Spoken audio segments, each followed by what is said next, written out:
Accessing secret history files.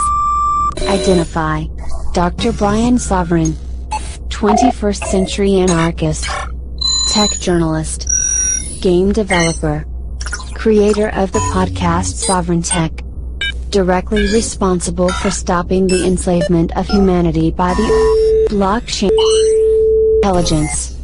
By the year 2099, Dr. Sovryn's work would lead to the creation of various anarchist colonies in space and in Earth's oceans, as well as... Are you ready for the hottest tech news, analysis, and commentary? Are you ready for the bleeding edge in science and ethics? Then it's time for Sovryn Tech. With your host, the golden stallion of the tech world, the man in triple black, the rated R radio star, Brian Sovryn. He has a really long, impressive resume. And now, here's Brian. Just coming off an appearance on Tell It to Groucho, baby. Oh, yes. The Golden Stallion, the man of tomorrow, Savzu, the rated R radio star. Ready for another episode of Sovryn Tech. But once again, I am not alone. It's so good not to be alone. Yeah, aliens. Yeah, sure, right. Joined, joined, of course, by the, I'll say intergalactic beauty, certainly. Oh, I like that. Thank you. The lovely and hyper-intelligent Dr. Stephanie Murphy here to take us along in the show. Yeah. I'll tell you, it's fucking hot up here. I was just thinking the same thing. We're having a heat wave in New Hampshire, so if we sound if you hear sweat like dripping onto the microphone, that's why. Yeah, I mean, it is hot. I mean, it'd be hot enough, you just being in the room. Oh, just us together in the room makes it, at least another 5 degrees. But... Woo! And I'll admit, I've got some hot topics to get into, that's for sure. But definitely the temperature is not helping. We'll have to get that air conditioning installed. It really next snuck week. up on us. It caught us by surprise. What came out of nowhere? This was the ultimate El Nino year. Remember in the 90s? Well, because the 90s are back.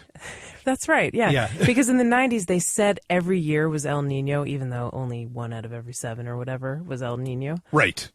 Yeah, it was like a running joke in movies. Oh, yeah. It was very popular to say it's El Nino, and every time there was unexpected weather, it would be blamed on that. But this year really is El Nino, and we've been robbed of our beautiful icy winter in New Hampshire, and now it's like ass hot on Memorial Day weekend. It is ass hot. My ass is sticking to the chair. That's what happens when you don't wear pants in the studio. Yeah, well... Don't tell our podcast guests, because you're in the guest chair. Oh, yeah. Good. Well, we'll have to get one of those little towels like when you go to the gym and you have to spray down the benches and wipe your sweat off. We'll have a little spray bottle. Yeah, we'll have to do that. All right. Well, why don't we get into the random access this week, Stephanie? We've actually got a ton of great stories, and I'm glad you're here for some of them because I consider you far more articulate than I, and actually far more knowledgeable.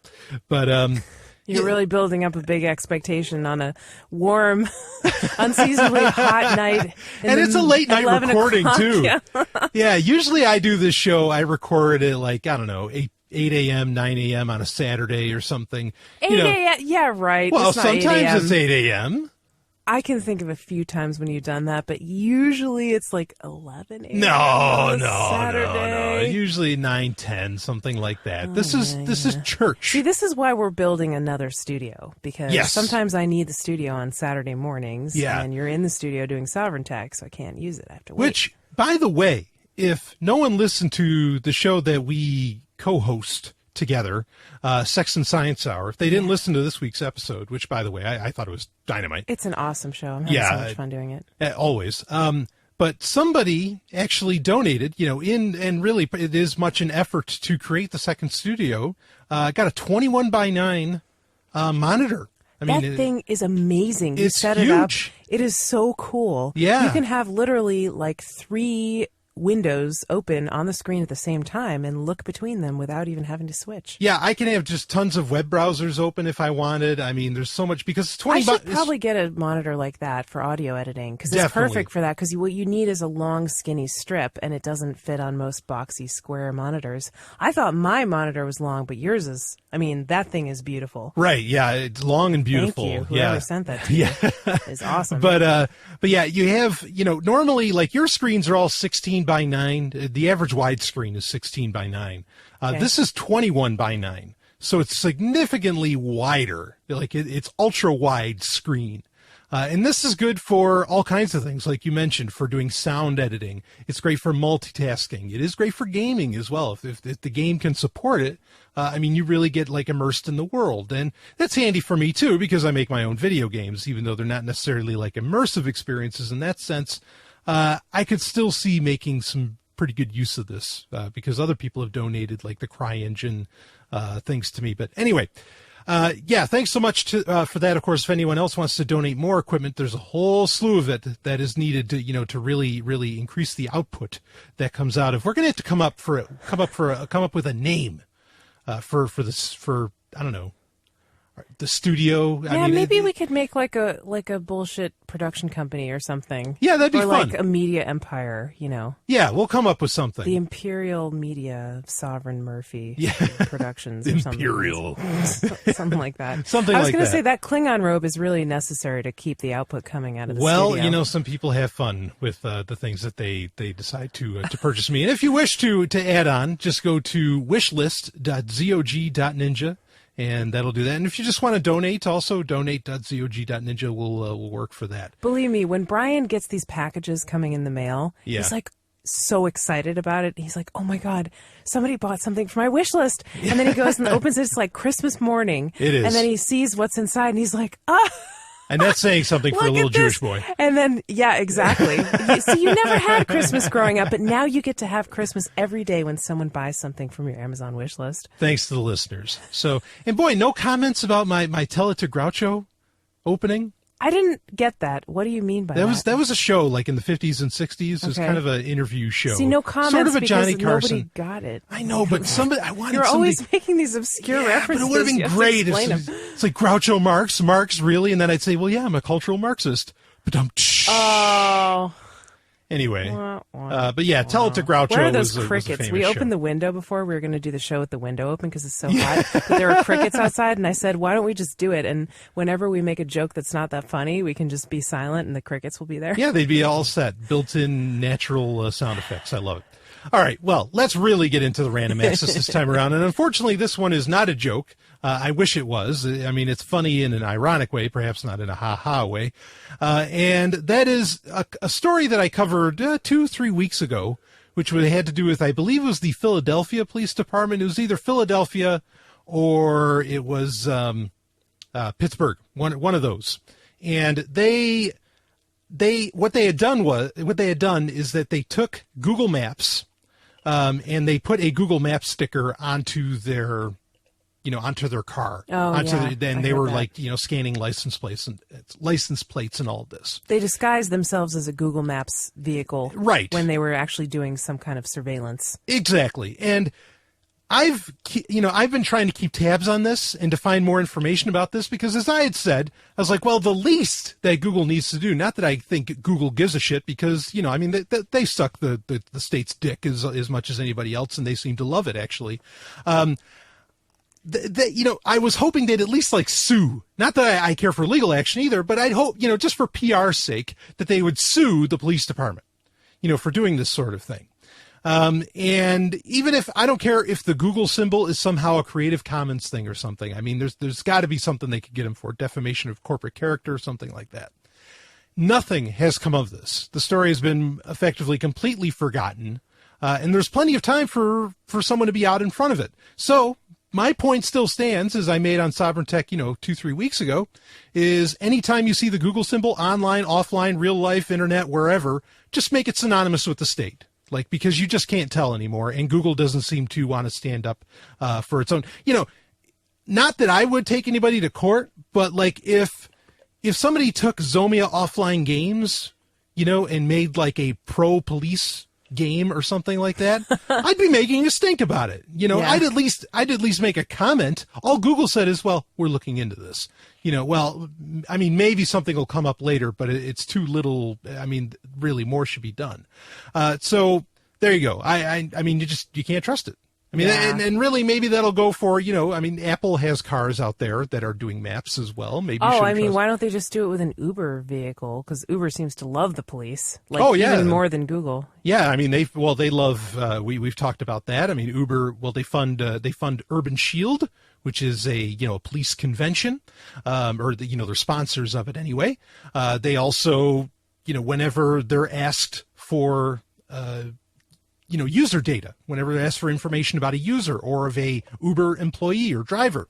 No problem. No problem. You don't need, please, you don't need any you don't need to go to any special courts or anything. No who warrants. Cares about those? Just ask us. We'll just hand it over to you. It's totally fine. So yeah, Uber certainly, is even more egregious as far as the relationship with the state.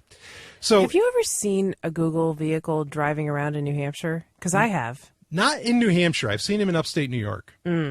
I've seen a few in New Hampshire, and it wasn't the same threatened feeling that I feel like when I see a cop car, sure. frankly. Sure. It wasn't the same little heart pounding, kind of scared feeling. Right.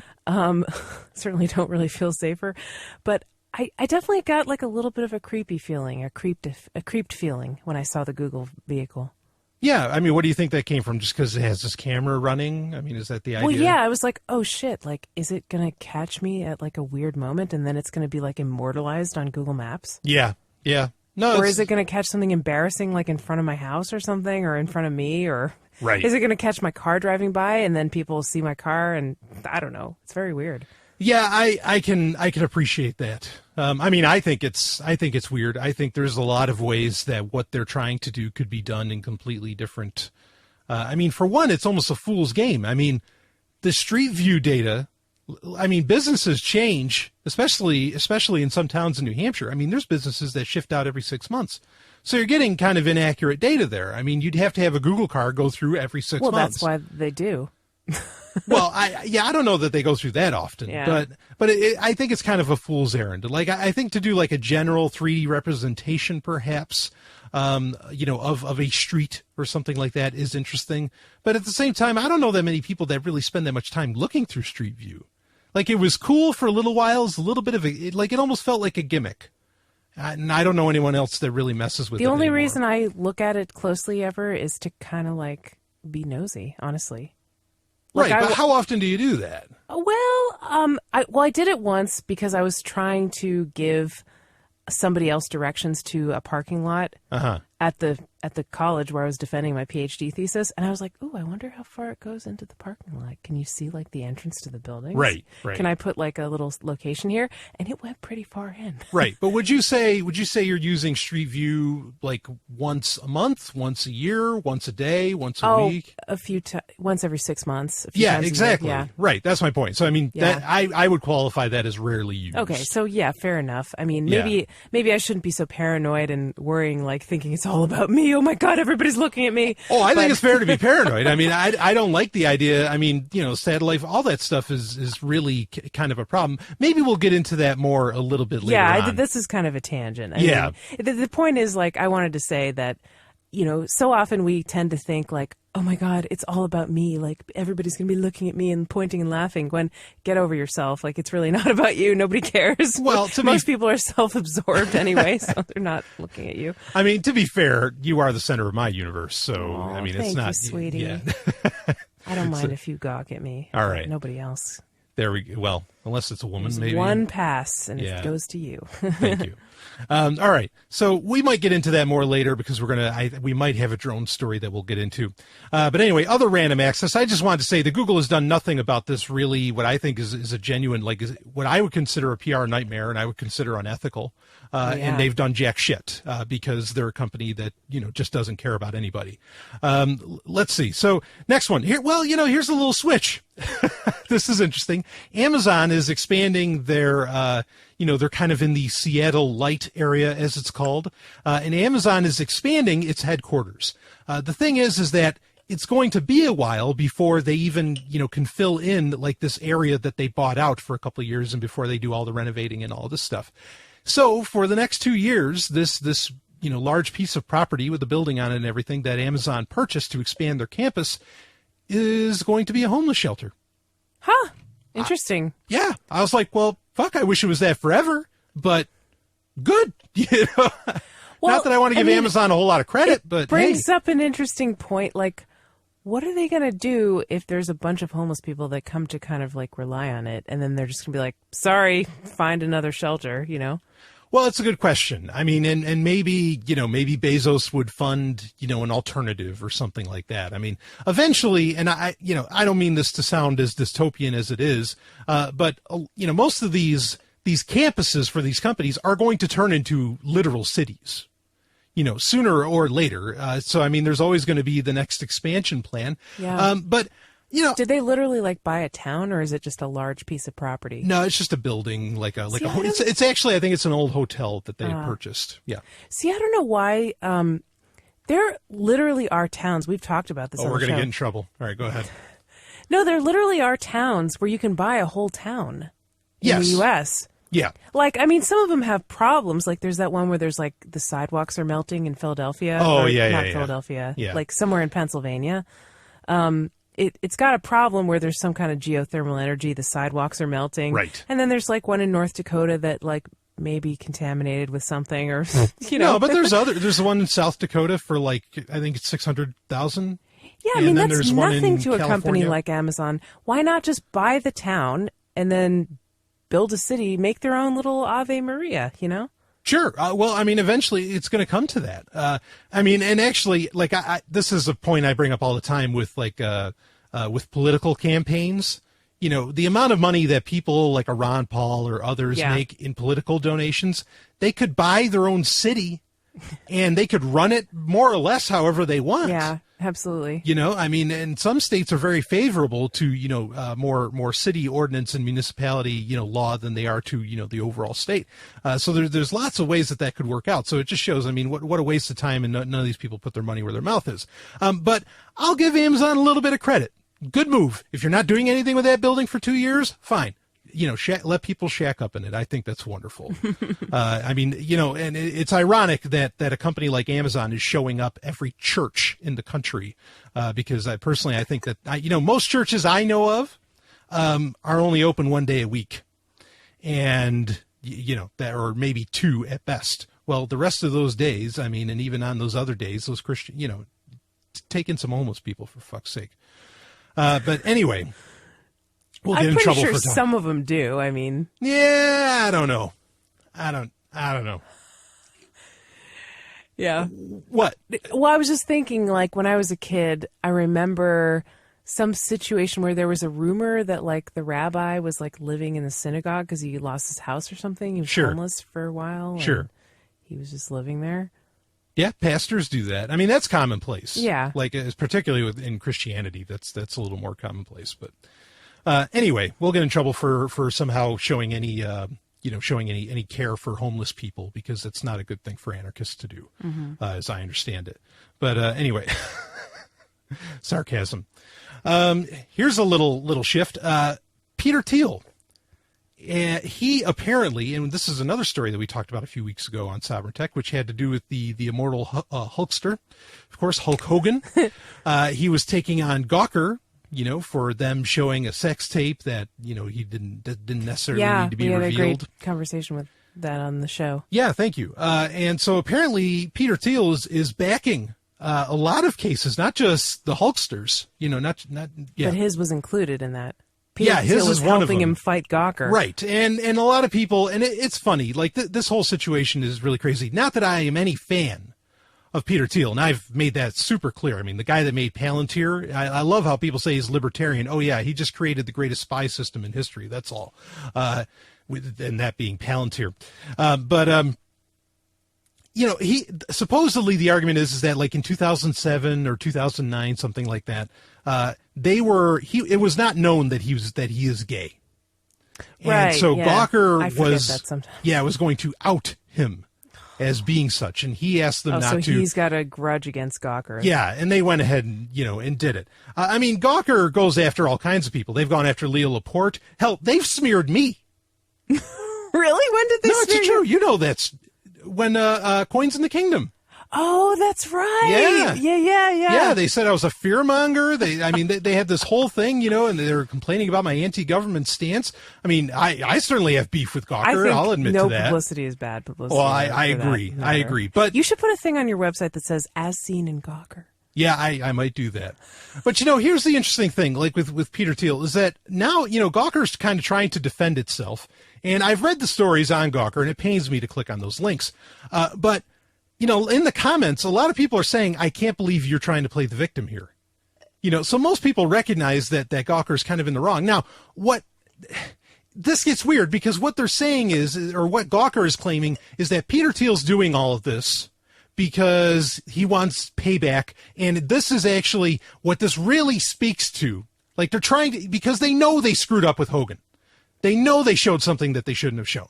Okay. That they, either broke some kind of ethics or liberties or whatever. Okay. But they're only sorry because they got caught. Right. Yeah. Because someone's taking them to task. Yeah. Okay. And not that I think going to court is anything worthwhile. But anyway, what they're painting it now as is this is because we are going after Silicon Valley, and these Silicon Valley billionaires, and all these unicorns and everything, they don't like that we're looking into their lives and all this shit. Like they're really moving the goalpost, like as to what this is all about. And, it kills me because even on some other tech shows that I listen to, they're like, well, yeah, we are a little worried. I mean, we understand Hogan's point, but we are a little worried about journalists, the ability, freedom of speech, and can journalists actually report on things and all this. And it's like, every week on Sovryn Tech, I'm going after something in Silicon Valley, some kind of bullshit. Yeah. I don't have to know that somebody's gay. I don't have to know that, I made fun of Tim Cook without him being gay, or not made fun of. I went after Apple, none of that, all those personal little details, or most of them anyway, they don't matter. Like right, what happens in somebody's bedroom, who gives a shit? That doesn't have anything to speak about exactly. the technology. It's such a non-issue. It's almost like the conspiracy theorists who go after who want to make these weird allegations of things that aren't really proven and maybe interesting, but there's not much evidence. It's like the government does all these bad things. Mm-hmm. You know what I mean? It's like 9/11 truthers saying see, look, they did 9/11 when, the government does all these things that it's absolutely irrefutable. Like there's no question that they did them. Yeah. And they're terrible, and you can prove that they're bad because of that. It's basically like focusing on the wrong thing. Yeah, no, they are. I mean, I don't get the point. Like what is the goal of going into these Silicon Valley's personal lives? Like what's the purpose there? If you're going to report that somehow they had some backroom shady deal, with Microsoft and Apple, Satya Nadella and Tim Cook were doing some backroom deal or something, that's a little bit different. But then going and saying that Satya and Tim Cook might be, having a good time or something in the background, that doesn't mean shit. Right. Like somebody who lives in San Francisco's gay. Well, San Francisco's the best place in the world to be gay. Yeah. Right. Right. Yeah. Someone who lives in California might be a swinger or kind of a freak.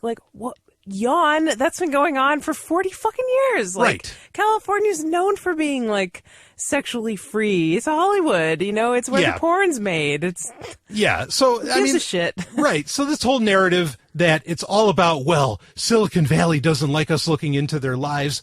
Nobody likes you looking into their lives. Mm. And if you want to report on Silicon Valley, there's plenty of shit to talk about that has nothing to do with anybody's sexual orientation, sex life, or whatever. Oh, man. Anyway, so, it's all nonsense. And again, I don't like Peter Thiel, but, go get him, Hogan. Yeah, take him for the 3 count. He already did.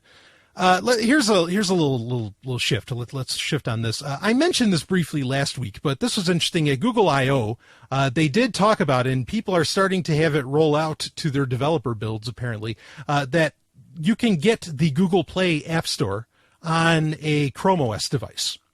And this is, I'll admit this is going to change things, because not until I can't think of anything that really has as much software, good software, as Android does, next to Windows. Like Windows, why is Windows still the most popular, OS used? Is because it has all the great software, right? And I mean, people would argue against that. Oh, it doesn't have good software. Whatever. Okay, it has Photoshop. It has gaming. If you want to do gaming, you still want it. Windows is still the place to get some very exclusive matters, that are important in all of this. But anyway, Android is the system that you could directly compare it to where maybe it has enough, maybe it matches up as far as like what it offers. In fact, a lot of that software on Android is also Microsoft software, like Skype and whatever else. So this is interesting because really Chrome OS with the Google Play Store could become, in my opinion, like that could actually take the seat away from Windows. I don't think it's a good idea because, you're still going to be, I don't know. There's still issues with that because apps are very locked down as to where, software, more traditional software on a desktop, you have a lot more options with, in my opinion. So I don't think that this is such a great thing, but I mean, it's happening. I mean, what do you think about this, Stephanie? I don't know. I don't have much of an opinion about it. Well, I mean, you have a Chromebook. I do. Yeah. And I like Windows and Android. I don't like Mac. That's what I think. I hate Apple. I don't like their products. I won't use them. I just refuse. Sorry. No, fair enough. I'm in the same boat. I'm just not I'm not that kind of guy. There was a time where I was really into Apple, but then they went to using Intel chips and I was like, well, then fuck, I'll just use a PC. But I mean, the one thing that you do on we had to put Crouton on your Chromebook. So this is so that it could run Audacity because that's what I use every day for my work. Everything, right. All the time. Yeah, so you can run Linux and Chrome OS in parallel, and that way you can run Audacity. Now, admittedly, the App Store, coming to Chrome OS, isn't going to give you Audacity on there, so I can see where that wouldn't shift much for you. Yep. But I do think that this is really going to be kind of a big deal to have this. Where it's Chrome OS and where you have the Google Play Store. And I think what you're going to find out, the first responses that I heard to this were people like, oh yeah, I can't wait to use Instagram on a laptop. And that's what's so funny. Yeah. Okay. It doesn't really excite me. No, and I understand that. And but I also understand why it excites them. But here's the interesting thing with this is that I wonder if this is going to kill the phone. Because the whole point of the smartphone, I mean, yeah, it's the portability and whatever, but now laptops are so portable. I mean, shit, I'm doing this podcast on a laptop that gets 16 hours. I mean, that's better. I get better battery life out of my laptop than I do out of my phone. Yeah, that's a good point. I mean, straight up. And I can do a whole hell of a lot more with my laptop than I can with my phone. It's only been like 10 years that we've been so attached to our phones that it's been an extension of ourselves. I mean, that could change. It doesn't mean that it'll be that way forever.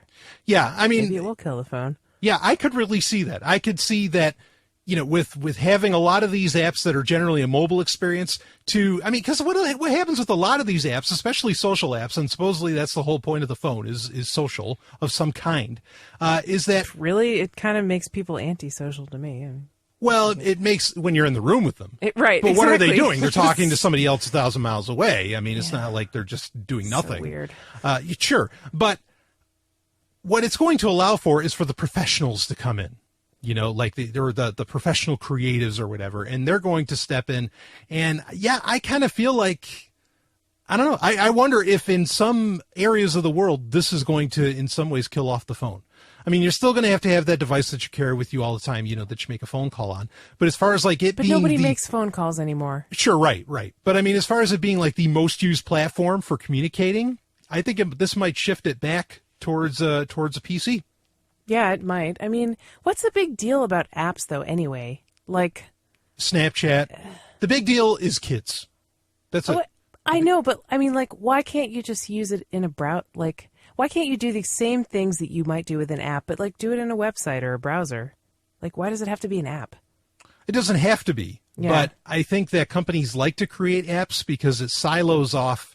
It allows them to create their own ecosystem. Like that's my point, is that's why I say that I still think, Windows is a better bet than like Chrome OS, is because at least with with Windows, or just with desktop software, I shouldn't say Windows, with desktop software in general, you can do a whole lot more. You, the user, can take control.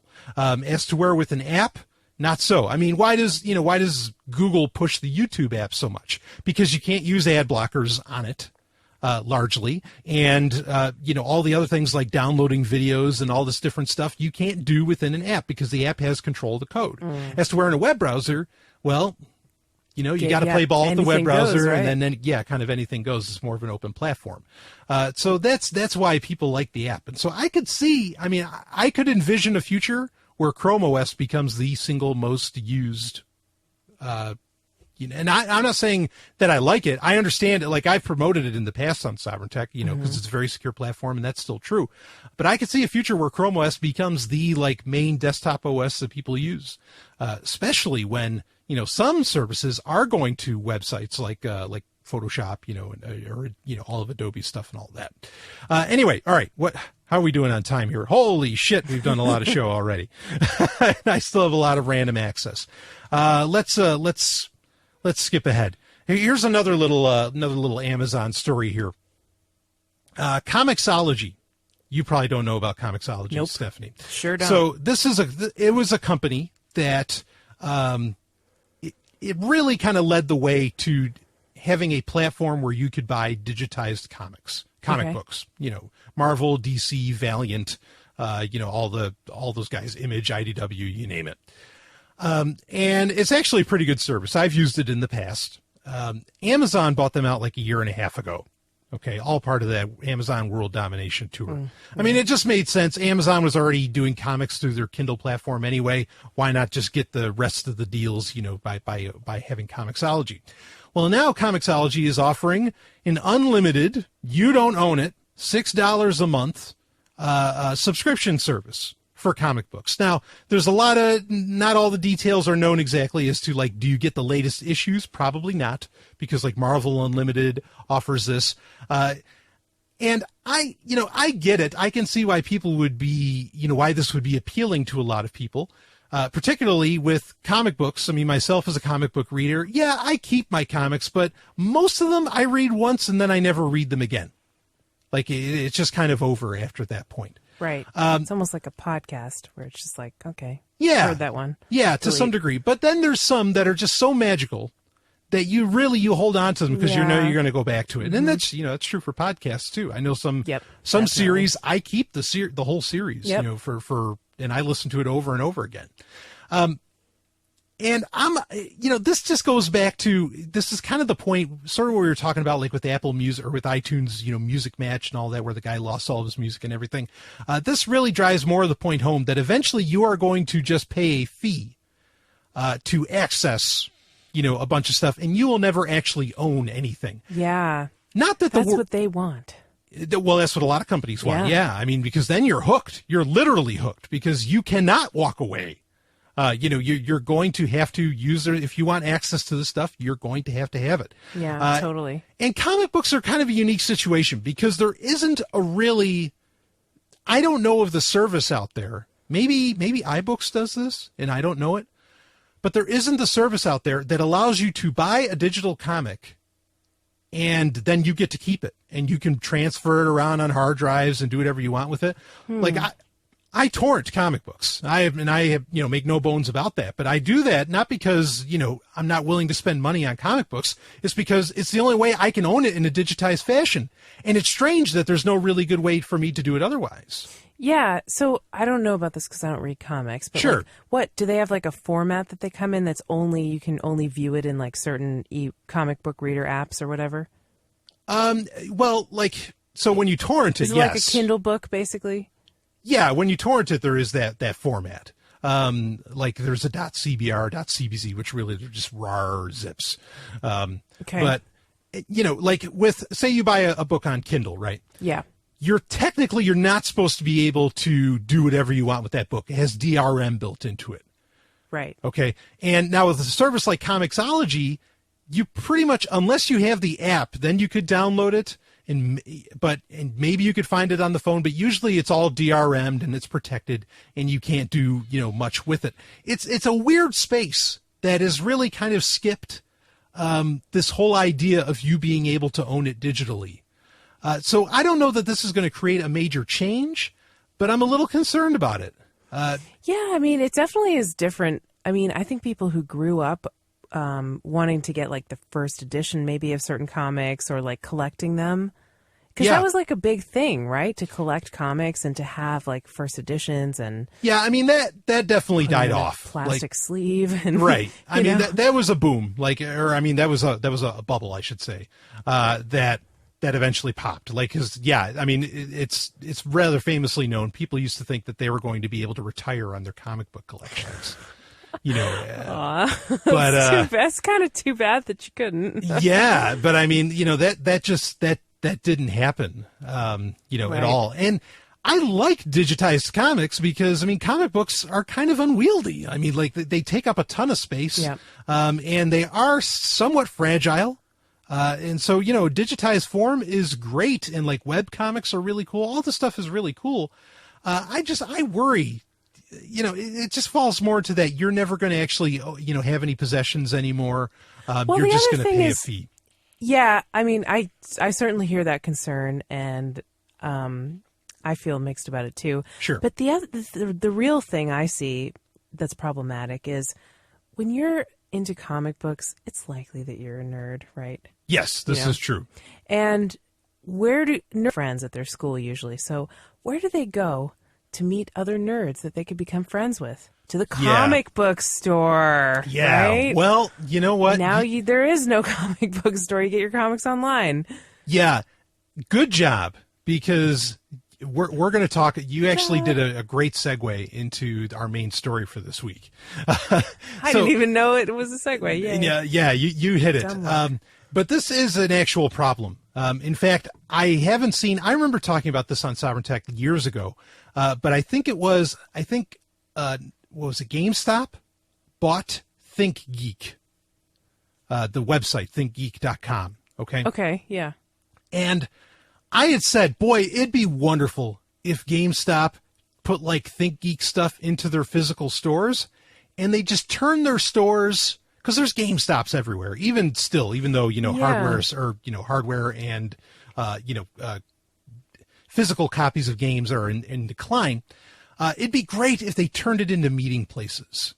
Yeah, because ThinkGeek stuff is really cool. And you could bond with other people who like that stuff. Yeah, and just make a hangout. The same sense of humor as you and be a nerd, yeah. Right. Just make some kind of a hangout. That would be really cool. And that's something that is kind of missing. I'm kind of hoping virtual reality could solve this. It's just not the same, though. Well, not yet. Yeah. I know you're skeptical. Yeah. But I agree with you. That's something that needs to be. However, there's the potential that sort of thing can kind of go too far.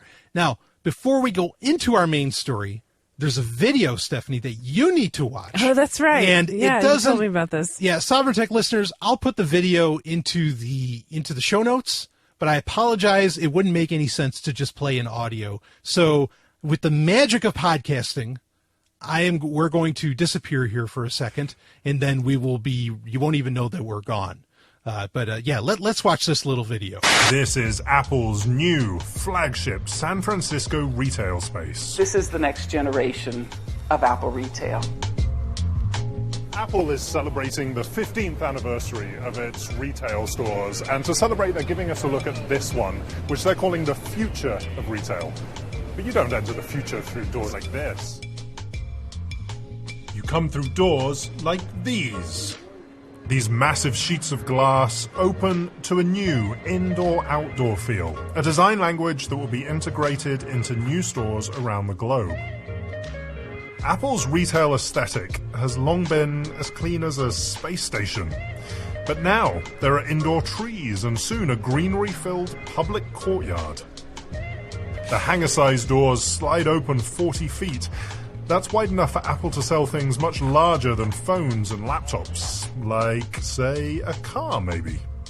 At the new stores, designed by architects Foster & Partners, products and accessories are still displayed with the sort of precise design and care that we've come to expect from Apple. But there are new touches. or no touches, as it were. A wave of a hand opens power and connectivity ports at tables. Stores will now be staffed with not only geniuses, but also creative pros, ready to help with music and design questions, or to assist with headphones or camera accessories. And there's no more Genius Bar. You know, sometimes having to get your phone fixed is like going to the dentist. And so we said, how do we make it the most calming, the most inviting environment? Customers will now get their Apple hardware serviced in the tree-lined Genius Grove. This main second-floor space with views over San Francisco's Union Square is called The Forum and will host musical performances and talks by photographers and app developers. Very few companies would take 20% of their real estate in a very expensive store and dedicate it simply to educating, to entertaining, and to helping small entrepreneurs. Apple, perhaps better than any other tech company, has long understood the importance of presentation, touch, and service in the physical retail space. The company wants the new stores to be places where people choose to just come and hang out at the weekend. So, get there early for a seat in the Genius Grove. Actually, you know what? The video was I think the audio was enough of explainer that we'll have that in the show. Yeah. So anyway, so as you just heard, Apple has their Apple stores, which are very popular. They are expanding them into these massive buildings with giant glass doors. And I mean, these glass doors look like something big out enough of a to hangar. put an airplane through. Yeah, they really look like a hangar. And they're going to have trees in there and all this stuff. But there's this new, consumer space. What are your first thoughts when you see this, Stephanie? I don't want to, spoil it with mine, but what are yours? So it is incredibly. It strikes me as incredibly pretentious. That's the first word I thought too. But keep going. Well, that's why great minds think alike, Brian. Yeah. Aside from that, I don't understand why they would go through this redesign, unless maybe they wanted to put in like cars eventually, which they're setting up for, it looks like.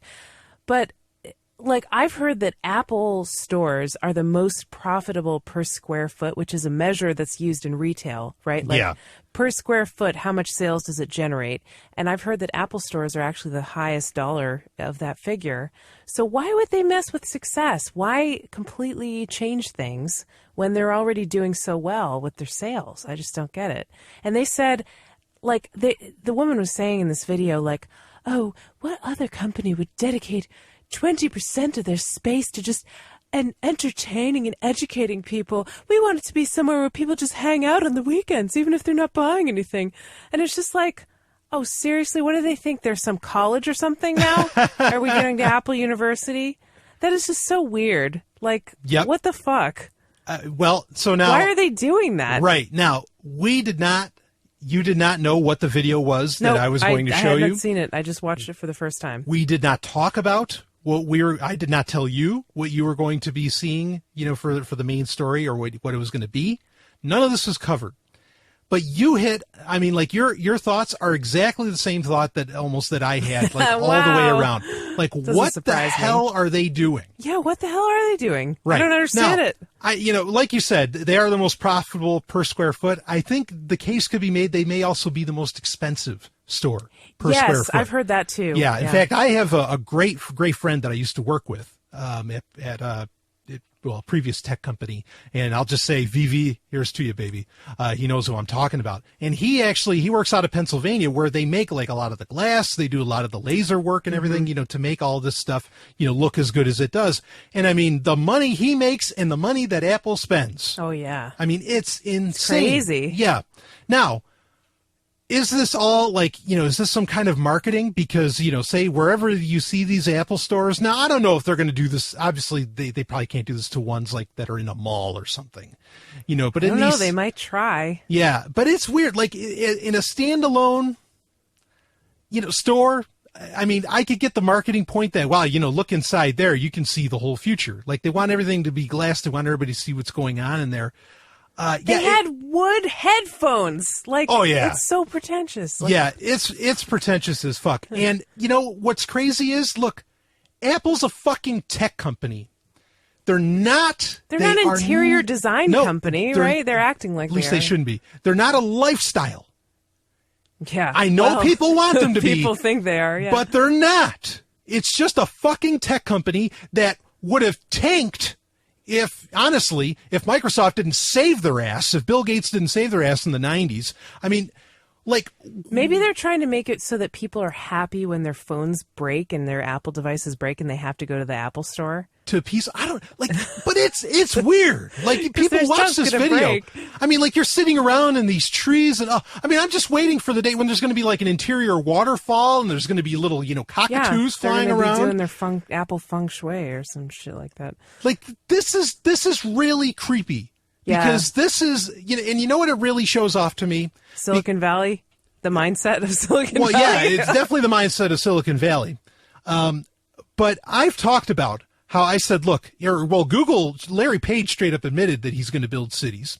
I've talked about how these companies, and I'm not the only one who said this, are veritable nations, of their own. Yeah. And like, this is them building really, these are countries within countries. So yeah, what they did basically was they even said this in the video that their aesthetic was previously like space stations. Right. And then they basically took a space station and they added like some trees and stuff that's supposed to look natural, but like way more controlled and way more like human made. Yeah. But like with some natural elements to make it look like it's natural.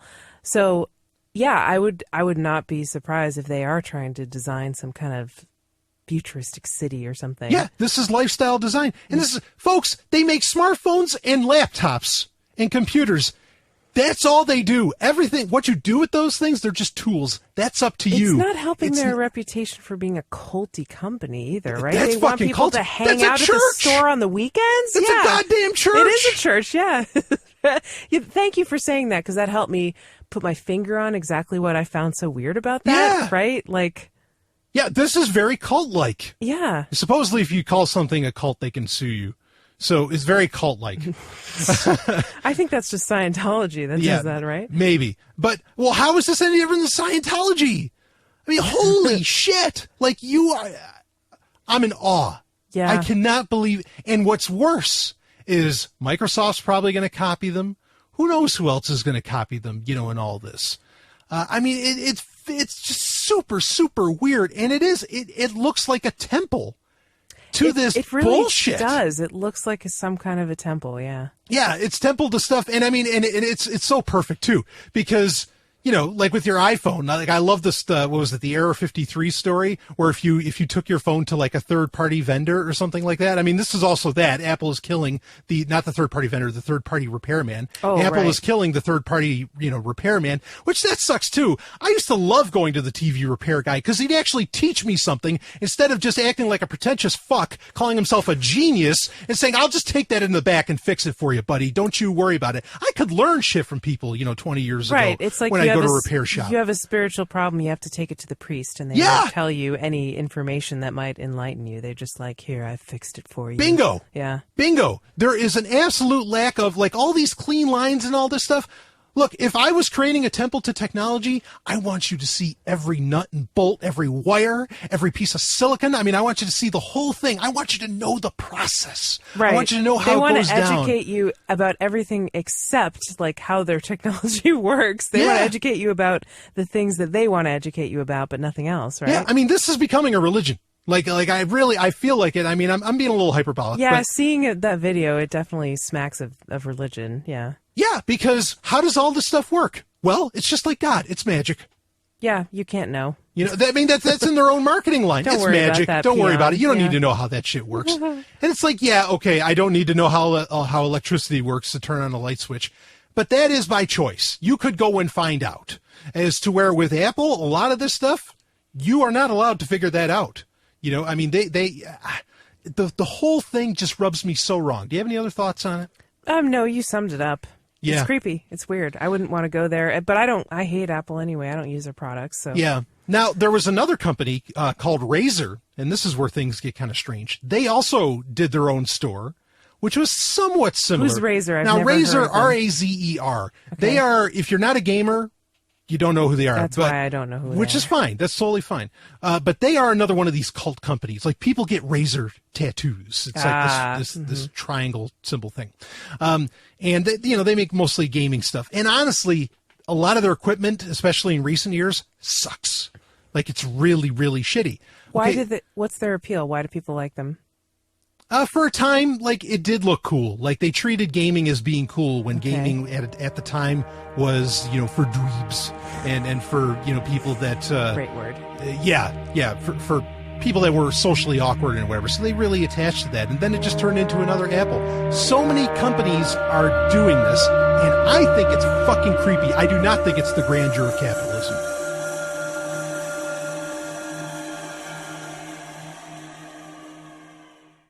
All right, something with these tech companies is that, everybody has Apple Pay, they have Android Pay, Samsung Pay, blah, blah, blah, whatever. You can't trust any of these things to last. I mean, one of the Apple technologies that I used to really love was Apple Talk. That's long dead.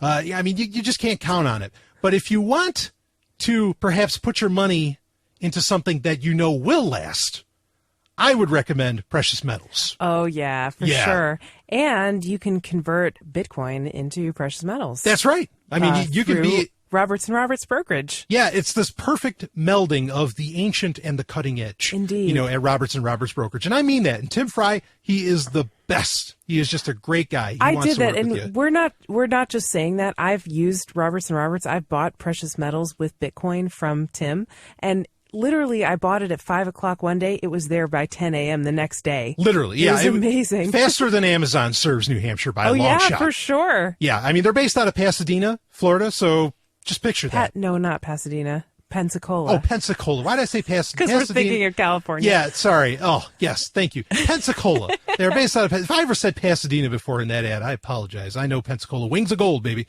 Anyway, yes, go to Roberts & Roberts brokerage. They take Bitcoin. They buy, and they'll sell, they will buy... precious metals from you. Yeah, you can go the other way. You can go both ways. Isn't that wonderful? But I mean, and they are Bitcoin preferred, no doubt about it. Anyway, Roberts & Roberts brokerage. You gotta just try it. Yeah, do a little order. Buy a little bit of silver with Bitcoin and see how cool it is, and you want to do it again. Feel it in your hands. Gold.zog.ninja. That's gold.zog.ninja. All right, let's get back to some sovereign tech. Thanks, Stephanie. Pixel, I'm being chased by assassin bots. I need an exit. Pixel!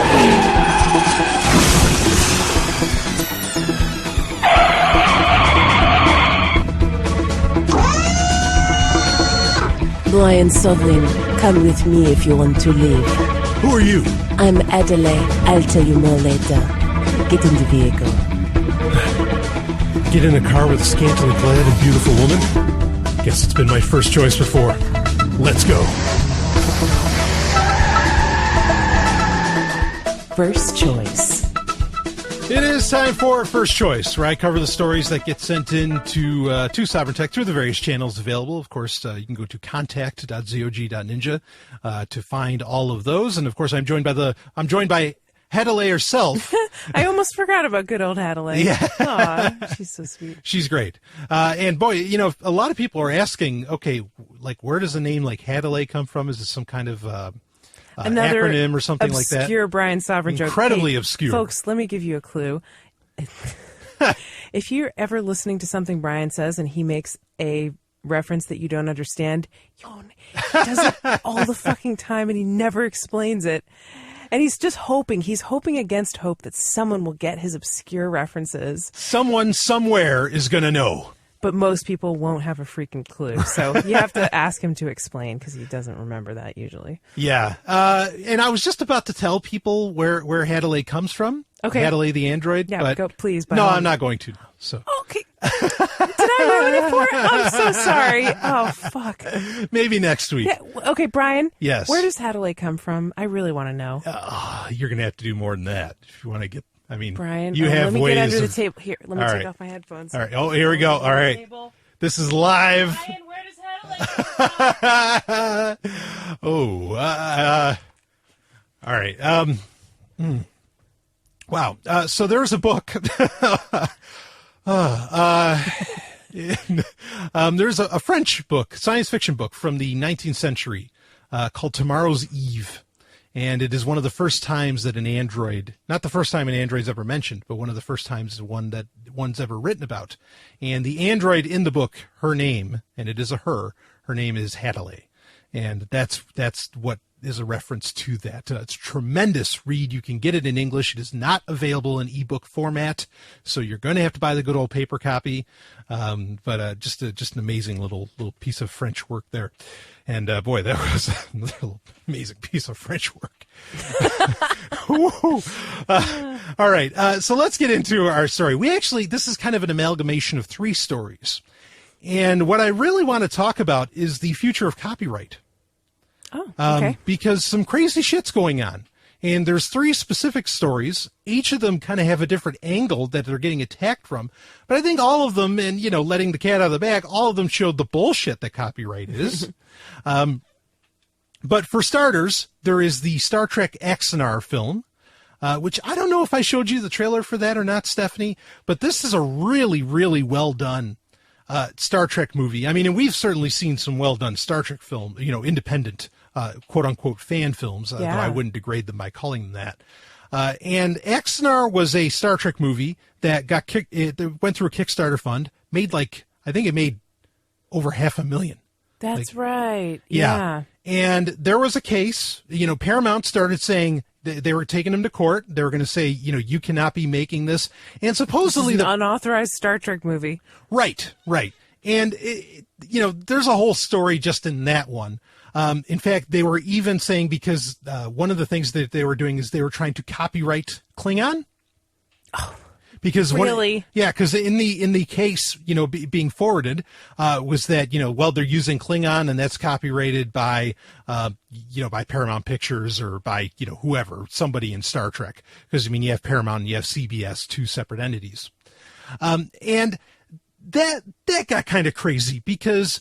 That's crazy. All right. Yeah. Yeah. And supposedly a lot of people I think Microsoft Bing or the Bing translator, Microsoft Translator, whatever they want to call it, that's the only translating app that can translate Klingon, supposedly, because they paid the money to for the to hold on to the copyright. Wow, I didn't know that. That's funny. Ridiculous funny. But it is ridiculous. So I mean, this was insane. And now, admittedly, so this Axanar, the Star Trek Axanar, usually a lot of companies, like with Star Wars or with Star Trek or a lot of different, franchise properties, whatever, they don't mind if people make fan films, usually, okay? As long as you don't make any money off of it. Yeah, they have this weird line that they don't want you to cross of making money from it. Right, you just can't make money off of doing it, but you go ahead and do it. Now, well, you can make money, accidentally, right? You can make donations. You can't be, setting out to make it a commercial thing, but you can get donations from it. Right.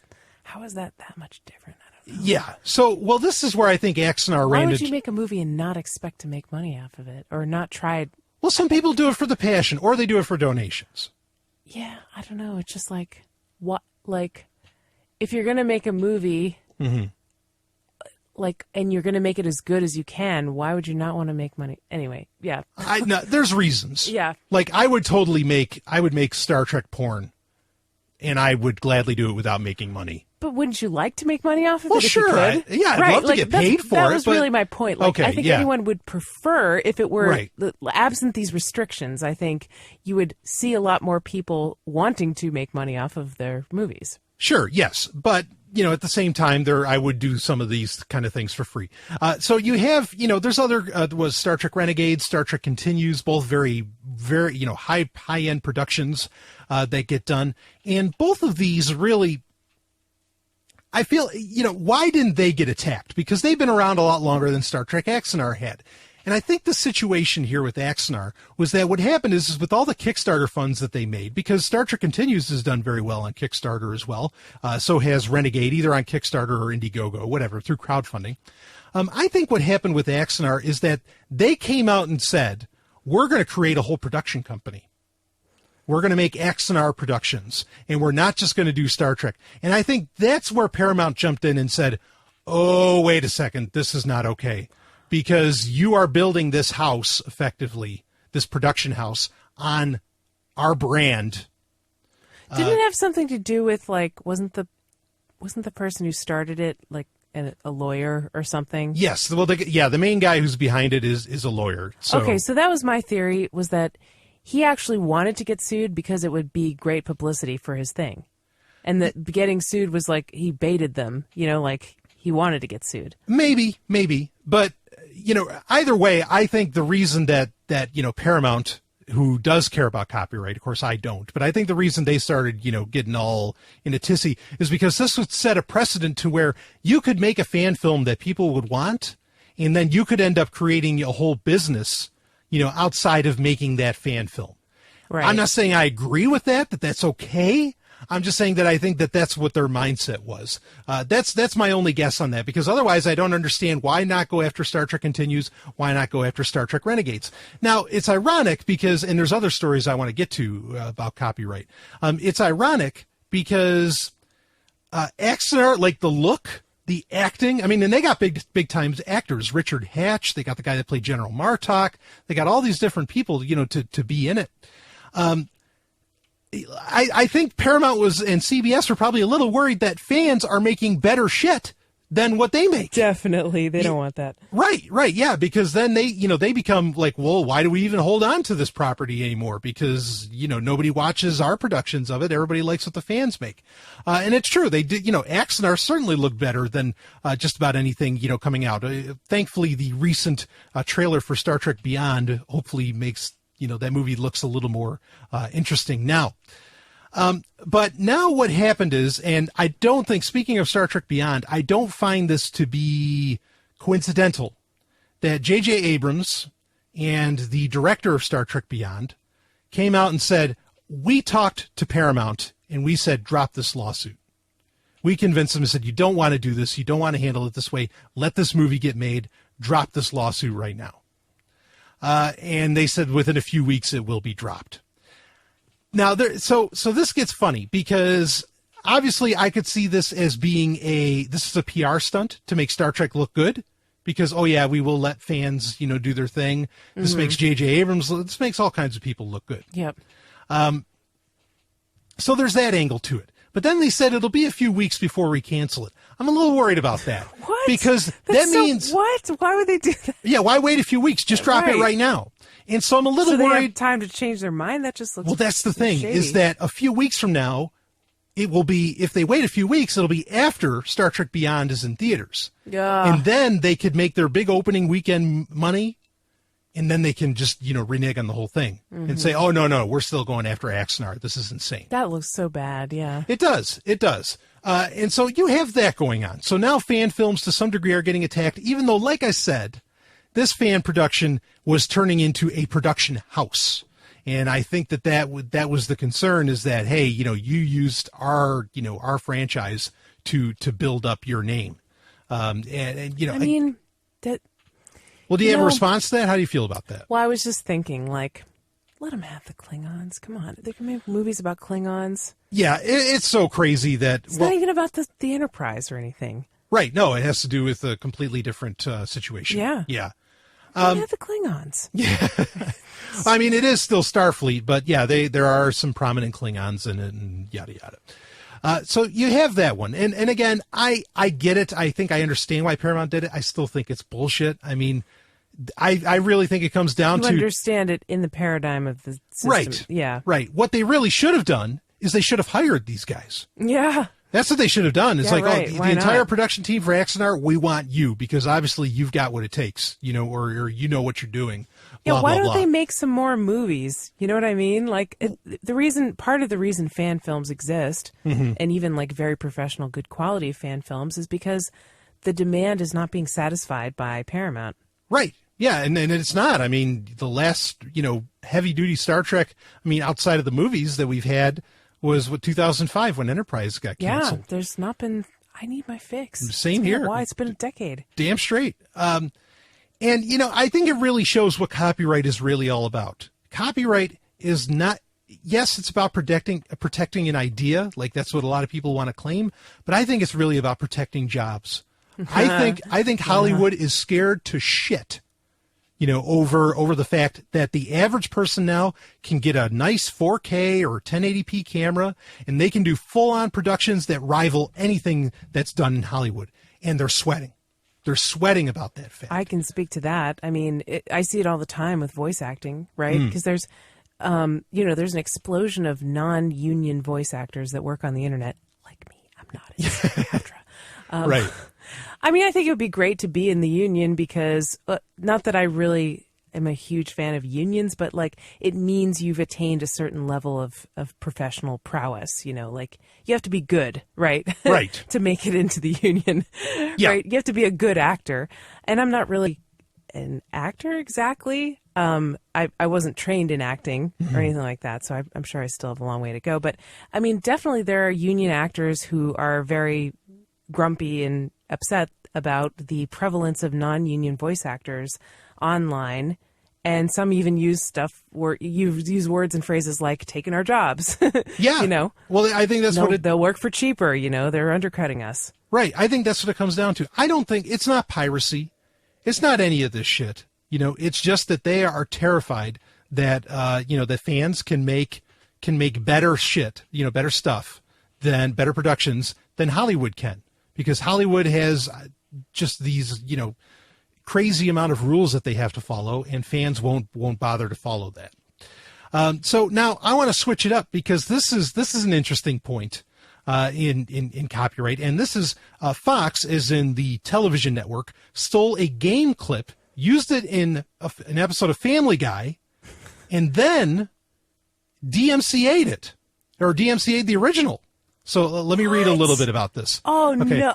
Oh, here we go. No, they didn't. This week's episode of Family Guy included a clip from 1980s Nintendo, or from a 1980s Nintendo video game, Double Dribble, which is a basketball game, is really cool, showing a glitch to get a free 3-point goal. Fox obtained the clip from YouTube. So somebody was playing this. Okay. Just a person, regular gamer, was playing this. He uploaded the footage of him playing it on YouTube. Okay. And where it had been sitting since it was first uploaded in 2009. So this had been up there since 2009. Shortly after Fox used this in Family Guy, Fox contacted YouTube and said, take down the original game footage that they took from somebody else. And YouTube took it down. Oh my God.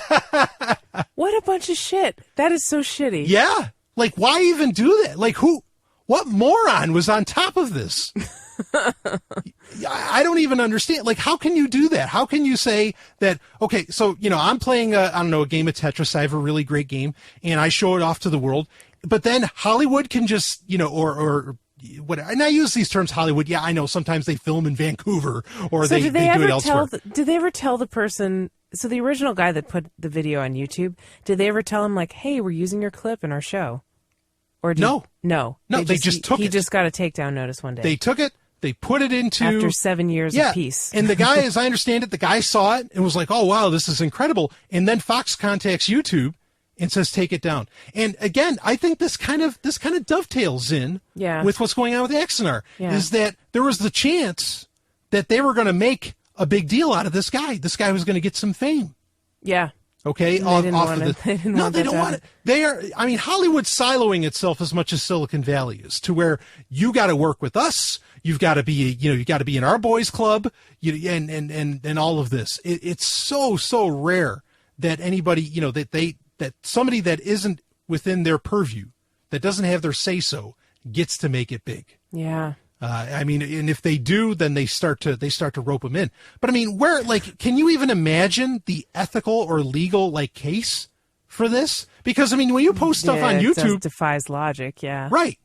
Now, what's interesting, of course, Google's covered, because Google says that, you can do whatever you want on our services, but you can't take any legal recourse against us if something gets taken from down. Yeah. Yeah. Well, if somebody uses your stuff. Yeah. If somebody uses your stuff and, you want to go after them, you can't go after Google. So Google just doesn't care. Like, they're not taking it. It doesn't appear they're taking any stance. And in fact, they responded to Fox, and said, okay, fine, we'll take the video down.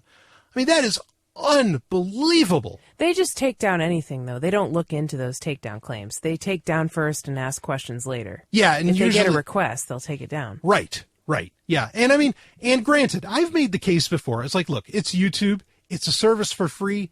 What do you want? You know, the thing is that this is so ass backwards of how the system's supposed to work. It really is. With the copyright. That I'm totally confused. Now, Nintendo is also, here's the third story in all of this. I mean, this is it's a triple header of just copyright nonsense. Nintendo is now saying that like anybody, and this is going to end up shooting themselves in the foot, because now Nintendo is saying that they want to, so a very popular thing to do right now is to stream games and to show like playthroughs and all this stuff of video games. Like, you mean for people want to watch a video of like a girl playing a game or something? Yeah. Or on YouTube, you can show your great running time through Super Mario Brothers or something, and you can post that up on YouTube. Now, Nintendo is going after people doing that. Oh, seriously? And they're not saying that they want them to take it down. What they want to do is they want exclusive advertising rights. That if you are going to play one of their games online and you're going to show that video, if you're going to show the video online of you playing the game, not playing the game online, you need to run an ad before and after. Like there's all these kinds of crazy demands going on. Wow. Yeah, I mean, and that's like, I guess at least they're not telling them to take it down, but like, where do you, like, how does that all happen? Yeah, good luck with that. That's like telling a wild animal you have to, like, it has to behave and do stuff. Yeah. Like, good luck getting people to do it. Yeah, I mean, Nintendo, as much as I love the company, I mean, it's really, as far as copyrights go, as far as IP goes, intellectual property, they've been one of the worst since the beginning of the internet. They've taken down what they call ROM sites, which is where you could download the games and play them on an emulator on your computer or whatever. I mean, they've just been really, really bad about all that. So this isn't outlandish of them to do, but how are you going to enforce this? And I mean, Stephanie, good question. Right. I mean, I'd love to hear from you. Like, if you were to tell somebody, why is copyright insane? Like, why is it unethical, perhaps? Like, what would you say to them? Oh boy, that's a huge thing.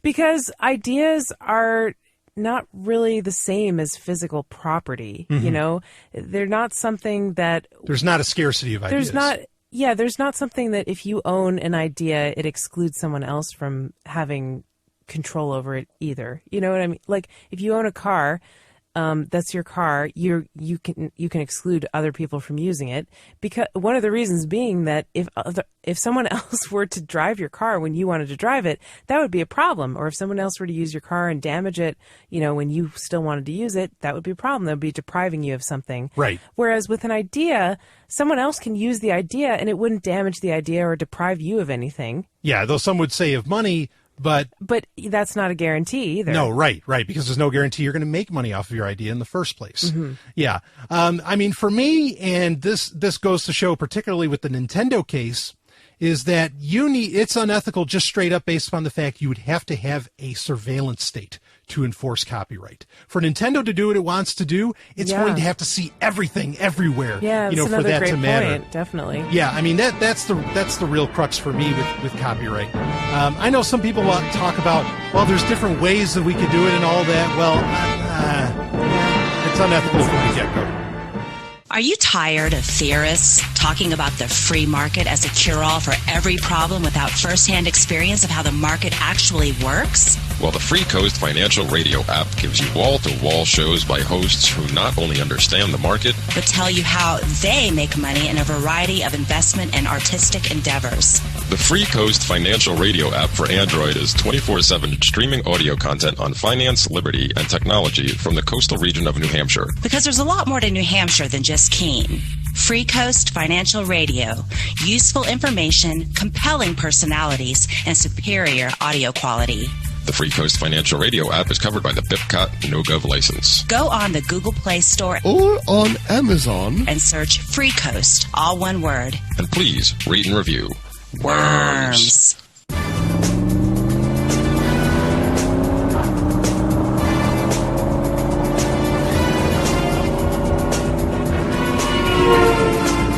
Whoa, hey, you want to slow down? I don't do slow. I move fast. Okay, well, so you're French. Everyone in the future speaks French. Wait. The future? From 2099, Permanent Autonomous Zone, Osiris-1. You've been there. Oh, this isn't happening. It only thinks it's happening. How do I know you're from Osiris-1? RGP fingerprint Omega 746566666. Okay, you're legit. Hey, really, be careful. You drive like you're playing a video game. That is how you programmed me. Game Talk. It is time for Game Talk, where I cover games. I talk about games, and I love talking. We just talked about games. Yeah, kind of. After a fashion, it's sort of a nice dovetail. But this is a game. We're going to talk about the game of life now. Oh, baby. Or maybe about the game of the creation of life. Not that that's what sex solely evolved for. It co-evolved as a social lubricant. So, pun intended. Really, Brian? I had no idea. I've never heard you talk about that before. I know. That's a big reveal for Sovryn Tech. But anyway, I want to talk about this game, or maybe it's more of a gamification, that Pornhub has released recently. And it is the gamification of the act of sex. Absolutely.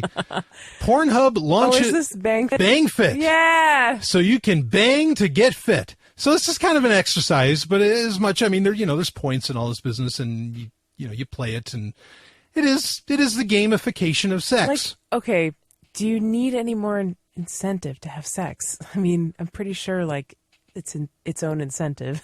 Maybe people need more of an incentive to get fit and to, I don't know. Yeah. Yeah. I mean, if you need a point system to encourage you to have sex, well, I don't know. Maybe nothing's going to encourage you to have sex at that point, right? Like maybe you just don't want to. Right. So I want to read a little bit about it here, and then I want to break it down with you, Stephanie. We'll do a live demo here on the. No, I don't think so. The one thing I want to say about BangFit is I saw the logo. You guys have to check out this logo. Oh, it's awesome. We'll put a link in the show notes probably. Yes. But the first thing I saw when I looked at the logo, I didn't really read it, but it's like this 90s style 80s. thing. Well, yeah, 80s or early 90s perhaps. Sure. Style that you would find on like a sweatshirt, like a workout sweatshirt. Yeah. At an athletic club in the late 80s, early 90s. Yeah. And it says Bang Fit, but it has like a triangle and it has these pastel colors and it has one of those paintbrush strokes. It's and perfect. It's written in this California font. And I'm looking at it and I'm thinking, oh my God, is that the Saved by the Bell logo? All I could think of was Saved by the Bell. And I think it might be because because Saved by the Bell took place at Bayside High School. And it might be because the Bang Fit looks kind of like Bayside. Well, there's a whole conspiracy around. I know. What is the Saved by the Bell conspiracy? I've never looked into it. We're not going into it right now. Oh, damn it. So another episode, perhaps. But anyway, with BangFit, I agree. I thought the logo was fantastic. That alone was reason enough for me to get excited about it. But let's read here from TechCrunch. In seemingly bizarre news out of the porn industry, Pornhub is launching a new fitness system, wearable plus workout videos, called BangFit. As its name suggests, it helps you bang to get fit. Here's how it works. Users can join the game at this website, which is bang.fit, or if you're on your mobile device, it's bang.mobi.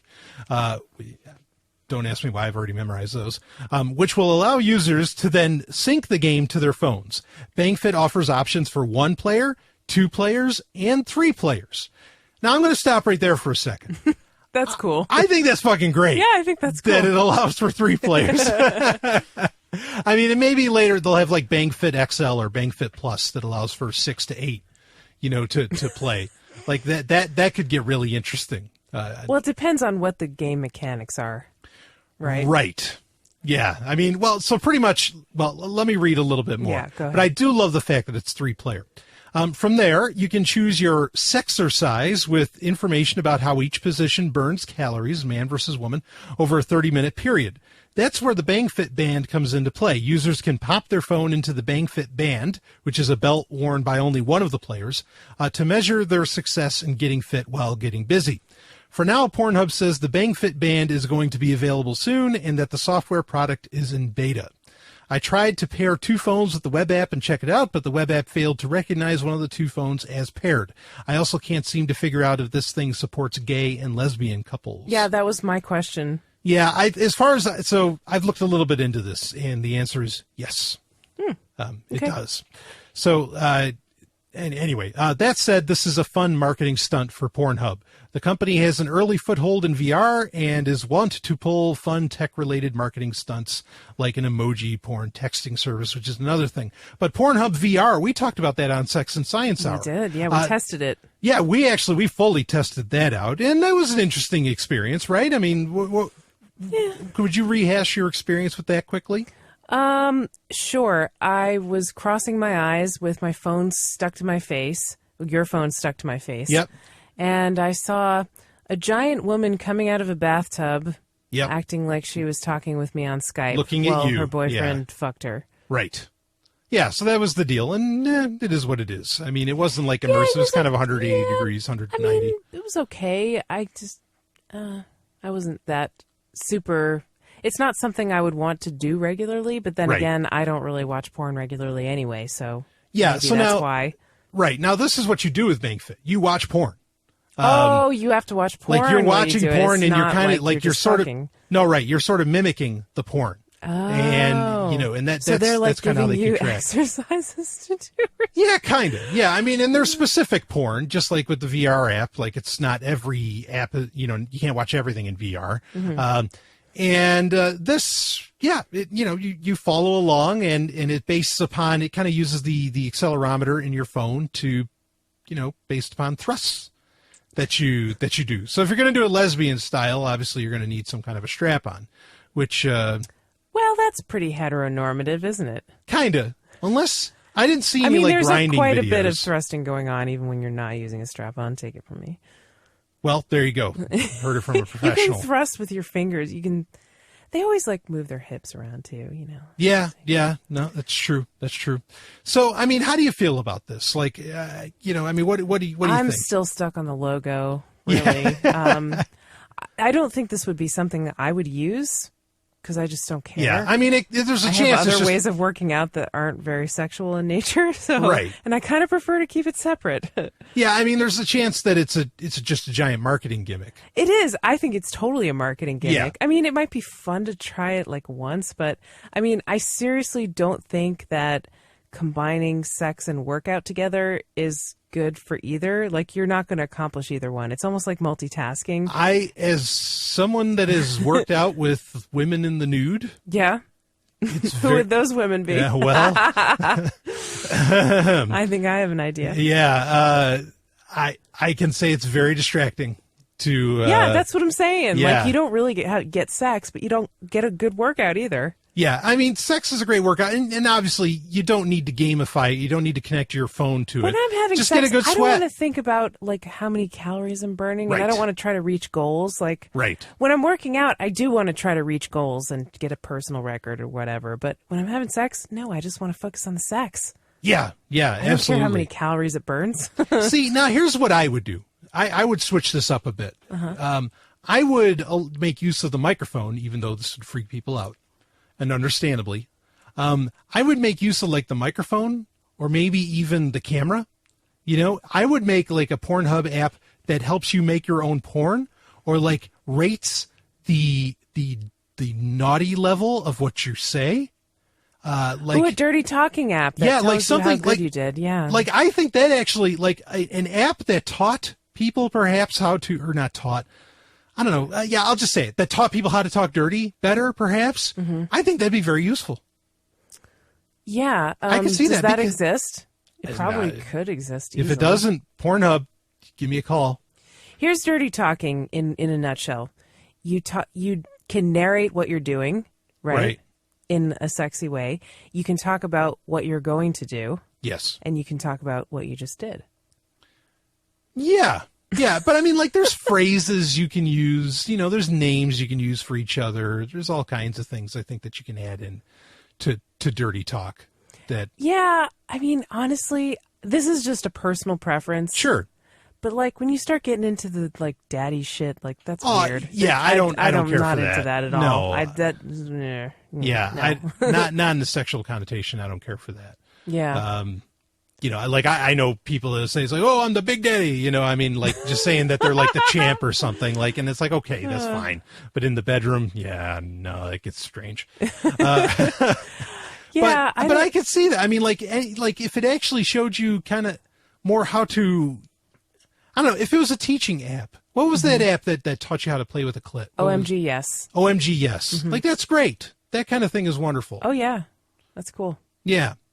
Yeah, so BangFit, I don't know. I mean, some people might find it fun. I mean, I'm sure it's worth a few laughs. I mean, Total gimmick. Here's the best use case for BangFit is if you have never had sex with multiple partners, like I think this is because it's 3-player. Oh. I think it's a great icebreaker.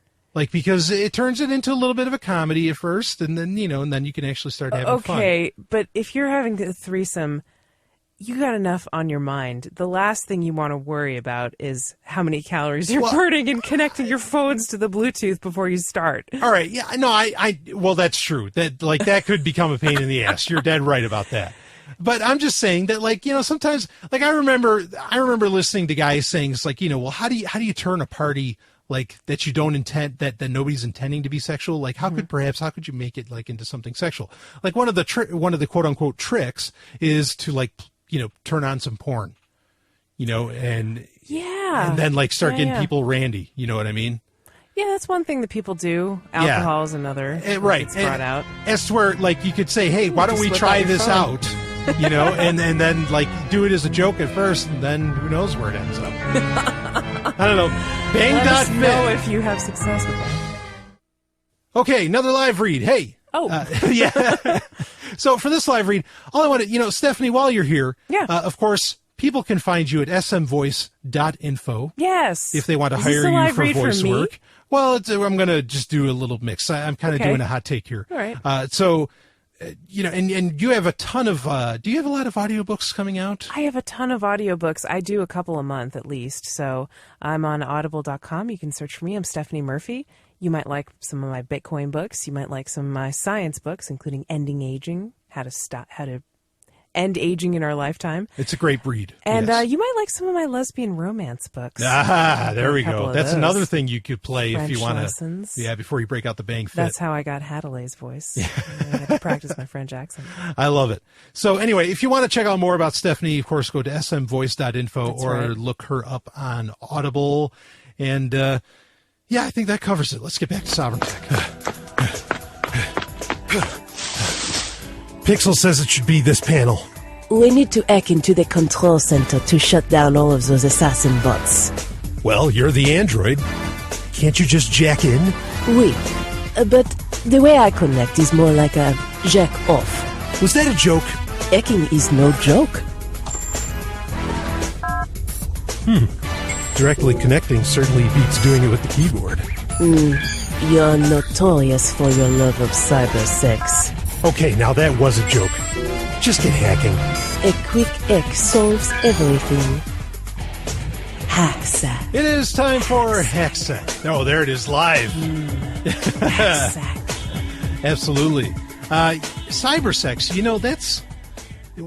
Can I share this? Can I talk about Please. You and me and cybersex? Sure. Or should I not? Yeah, why not? Like, I remember the first time, like one of the first. Never lived that down. Well,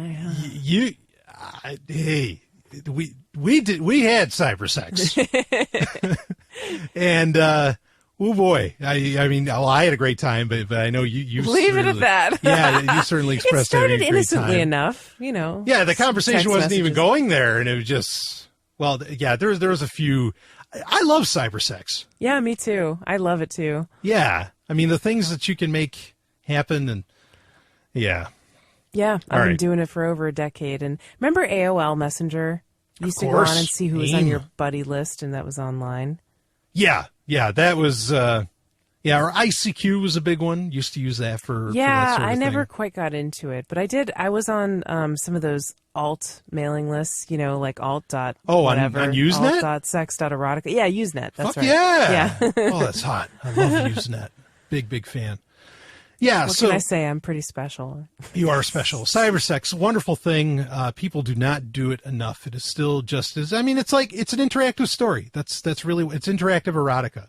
Like, that's the way I see cybersex as. Yeah. And you can write it that way too. I used to, in IRC channels, I used to do it all the fucking time. Like, it was just nuts. Like in a group chat, or did you individually chat with your Sometimes or whatever? It was either or. It was either like it'd be a because it's easy, and especially in IRC, to make a private chat. And you can make your own room, and you can have your own rules. And you can even I got to the point where I was like making bots that could do certain things when when certain things would activate it. And then you would, but afterwards you'd read the saved log and it'd be the hottest thing you've ever read. Just easy. I love that. Anyway, let's talk about something not so hot, that being drones. How about we switch to that? Because, of course, HackSec is we talk about hacking and security. And drones certainly fall under the concern over privacy aspect of this. Yes. I've talked about a few times, a few different stories about drones on Sovereign Tech. Recently, there was the case where at a Renaissance fair, I think in Russia, a guy took his spear and lobbed it at a drone and took the drone out. That was awesome. It was great. And there's been other cases, like I've talked about how there's microwave jammers for drones that companies are starting to sell and all of this. But what's happening now is there's a case here, and it's out of Ars Technica, and I don't know that I necessarily need to read the story. But there's companies that are there's drone stores, like retail stores, starting to crop up. And there's guys making their own drones and all this, and they're going out and they're testing them. And what's happening is, in some parts of the country, the United States, and of course if you're at a Renaissance fair in Russia, these drones are getting shot down, like literally by guns, and they're being destroyed. Wow. And they don't know who exactly to press charges against at certain points, and all of this. And I think it raises a really, really interesting point of conversation. And I really want to hear your thoughts on a lot of this, Stephanie. What do in the common legal framework, in the conventional legal framework that we have, there is a point where you get so high and suddenly it becomes public airspace, or effectively public to citizens of the country. Okay. Okay. That's the legal situation right now. What is that point? It varies. In fact, in New York City, it gets downright strange because you actually pay taxes, I think, based upon your airspace, not even just on. It all gets very weird. Huh. Okay. Because the potential is that the building you live in can go much higher. Right. Okay. Yeah. I don't know if it's a taxing situation, but it's like when you go to sell a building or a house, that gets, airspace gets accounted for. So it's kind of different anywhere. And there's not a lot of really clear-cut cases. There's not a whole clear legal situations that say, okay, what happens when, like the case in this Ars Technica story, they did find the guy who shot down the drone, and the guy didn't get pressed with any charges whatsoever. But I think a lot of people, even people that don't believe in the legal system, anarchists like ourselves or whatever, some of them may feel like, well, you just destroyed property. There needs to be some kind of restitution. Well, I'm thinking of the Murray Rothbard idea where he said that essentially if you own a piece of land, and then this gets problematic because some people are like, oh, land ownership, it's shit. Homesteading. But what he said was that if you own a piece of land, you own a cone going down to the center of the earth underneath that land, and then a cone going up into space above. A cone. Or, well, the whole thing would be like a cone with your house in the middle. You know what I'm saying? Where Yes. it goes to the center of the earth and then it expands outward into space. Like a cylinder that's going kind of up. Going, problematic. yeah. You own a chunk of space that's ever expanding into the universe. Yeah, how far does that go? Like, do you own the same point of trajectory on Mars? How does that work? Yeah, Right. Exactly. So, so then theoretically, if somebody's private property crosses into your private property, like if a drone flies into your private property, it could be considered trespassing, and you have the right to shoot it down or destroy it. Yeah, absolutely. And I mean, and to say nothing of the, for lack of a better word, rights, your right to privacy. Mm-hmm. Is it okay for a camera to just fly overhead, and take shots, take pictures of whatever's going on in your backyard, or maybe even in your window, even if it's inadvertent? Yeah, things like this. Perhaps I think if you want privacy, you should take reasonable steps to ensure it. But then again, what's reasonable, right? Well, right. That's the thing, is reasonable shooting that drone out of the sky. Yeah. I think that's pretty reasonable. Yeah. Yeah. I mean, I've talked about the idea of having nets,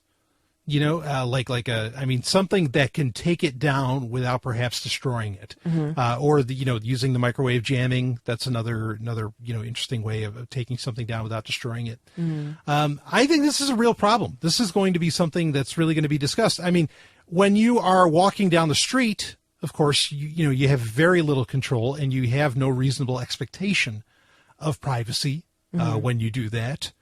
So that's understandable, even though there's even precautions you could take then. There's anti-drone clothing, right? That's kind of a big thing. I didn't even know about that. Yeah, you're one step ahead of me. Right. Well, that's kind of a big deal. But yeah, I mean, I guess I'm asking you, and please nobody act upon this. This is just someone's opinion. If just a run of the mill, drone, or a lot of people want to get into this argument over quadcopters and drones, saying that quadcopters are not drones. Like a quadcopter, which is just this little thing, usually made of styrofoam. Mm-hmm. It'll have a camera on it, yes, and it has four blades. 4 blades. Yep. And propellers. That's why propellers. That's why they call it a quadcopter. Is significantly different from a military drone, like a Predator drone. Right. And so people get into this argument of stop calling them drones, because that scares people, and understandably, because, if you're a different skin color, those drones will kill you.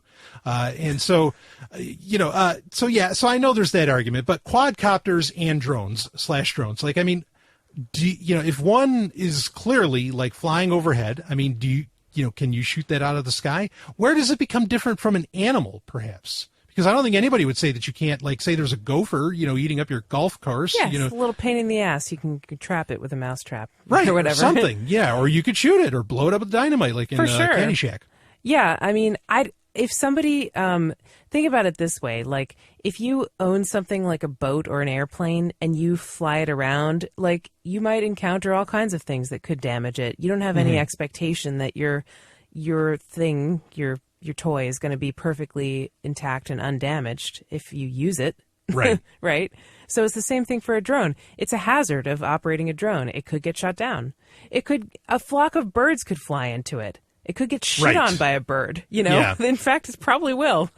It could fly into a tree. It could fly, all kinds of stuff could happen. So, I mean, I think it's pretty weak if a drone operator, cries foul about somebody taking out a drone in whatever way. Yeah, I mean, I'll say, I'm definitely on board with that. I think that, especially a drone with a camera and all that, absolutely. There's no I mean, I have the right to, get a camera out of my face, I think. Yeah. If I wish to.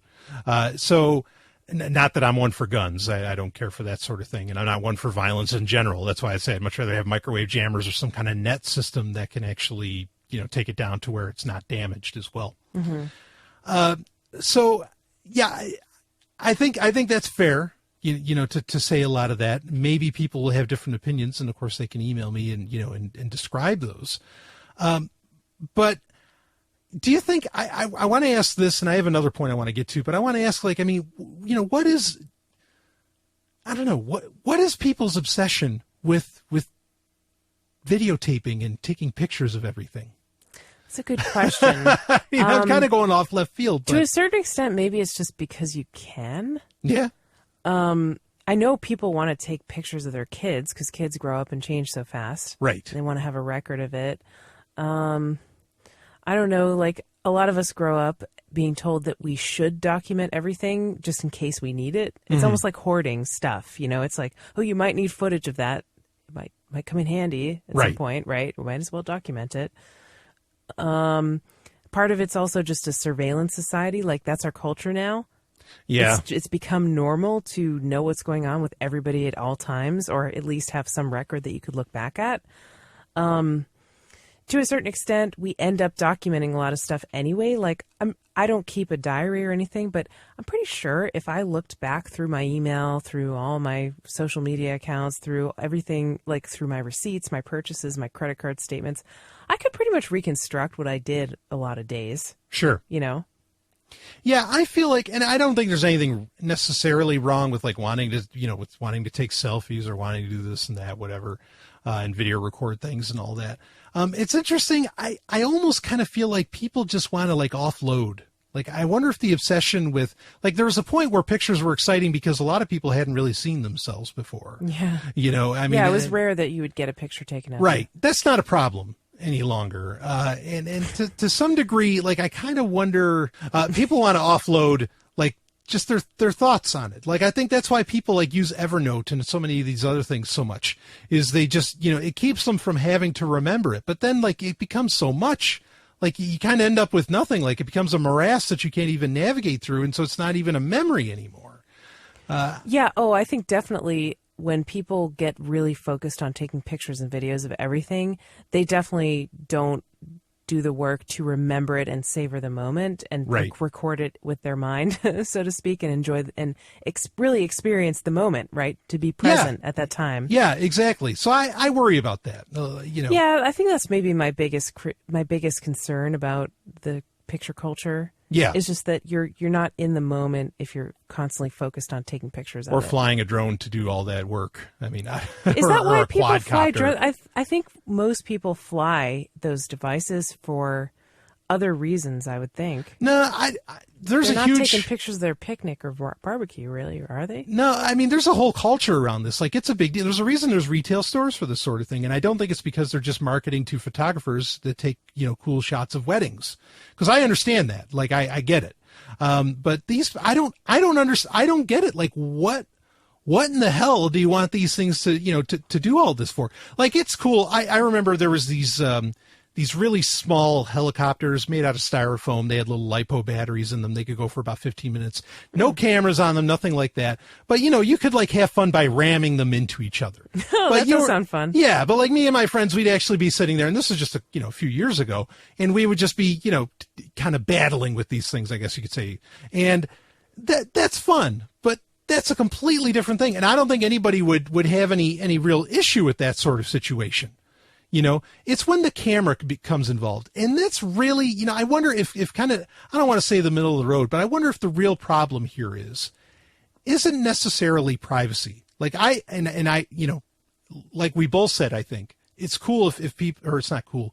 It's understandable if people, see a drone, a camera on it, it's in their backyard. They don't see the operator anywhere to where they can tell them, hey, would you mind pointing that thing someplace else? Would you mind buggering off? Yeah, bug off, and they shoot it out of the sky, okay?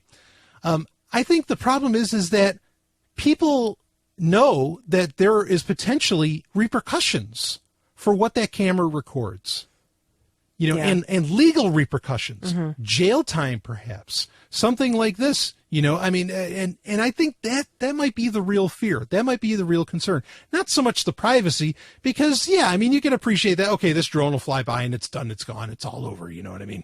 If it was really hovering for a good long while, well, okay, then it's being creepy. Then it's like somebody with a pair of binoculars, then it's voyeuristic. But I think that might be the real fear, is that they're afraid of the consequences, because, we have laws that are just shit, that were like zoning laws where you can't have a rabbit in your backyard or something, because it's not zoned for any kind of farm animal to be allowed there, something along these lines. And then, it gets crazy. What do you think about that? Well, I'm saying that I think people, in a lot of these cases, I don't think it's actually about privacy. I think people are afraid they're going to get caught doing something. It's about what are the repercussions of recorded video, of pictures taken, and all that. I guess what I'm saying is that if there was a law that was passed that said if it came from a quadcopter or a drone, it's not admissible in court, I think people would feel a lot differently about quadcopters. Okay, I don't know. What do you think?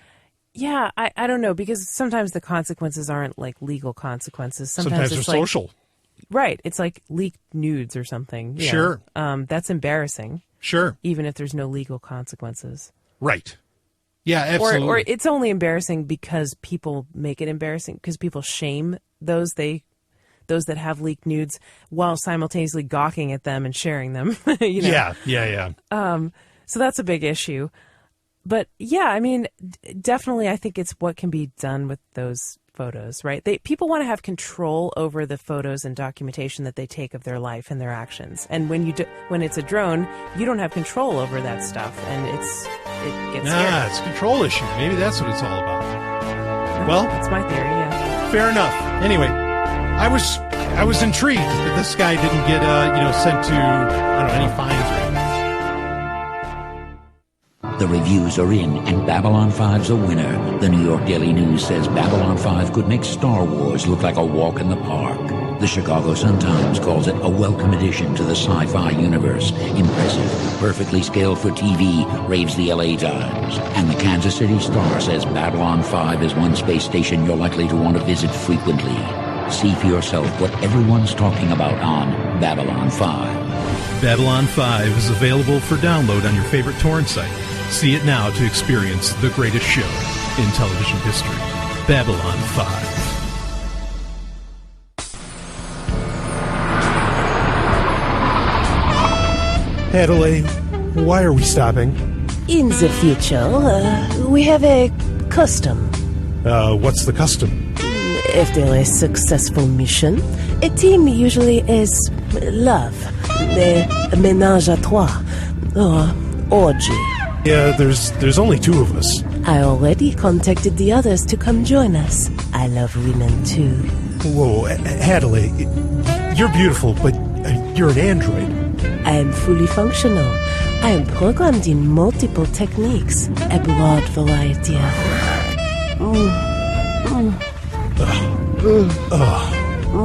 Wow, I guess so. You did say you move fast.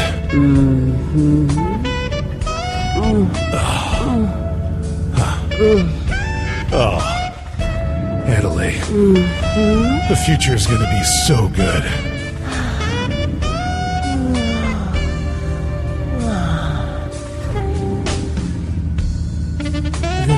It is time for the climax. Brian reveals all his fantasies and desires with these bumpers.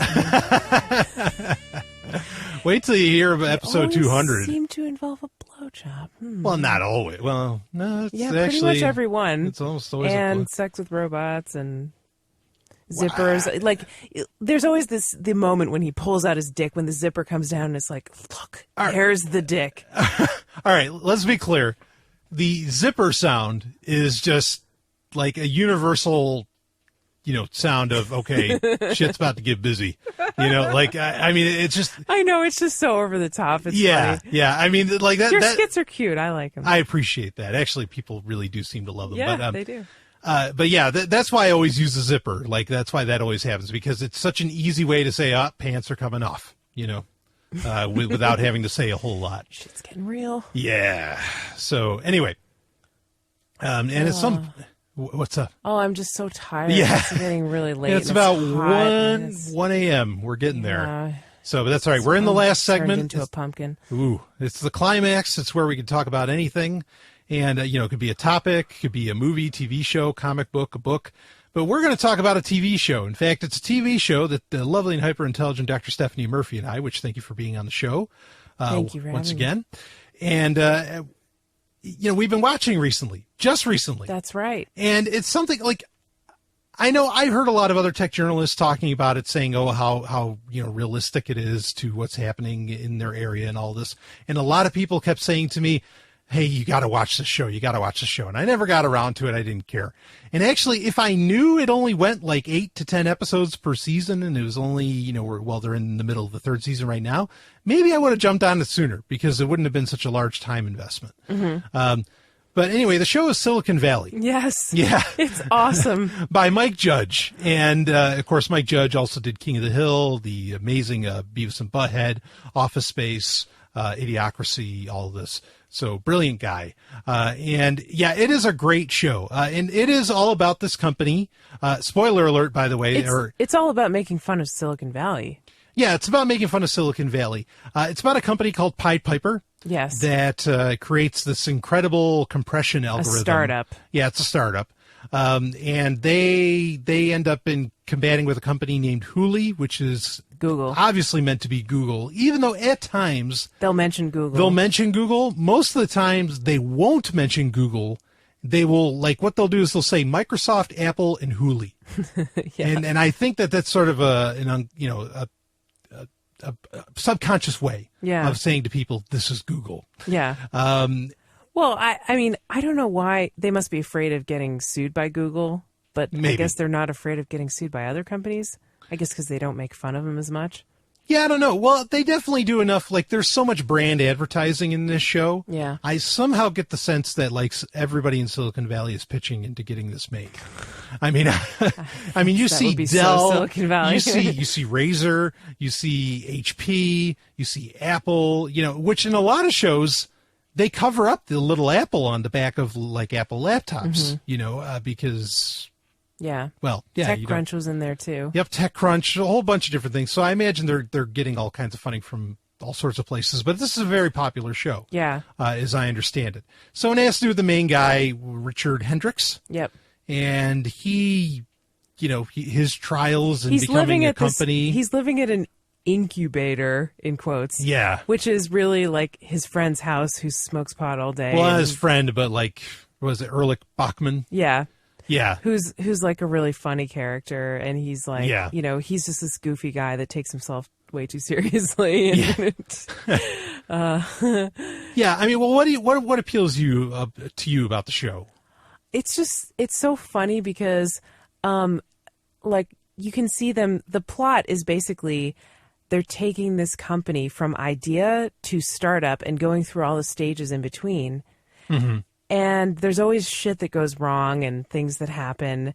Like, they're getting sued by other companies. They have a competitor. They have to find a new office space.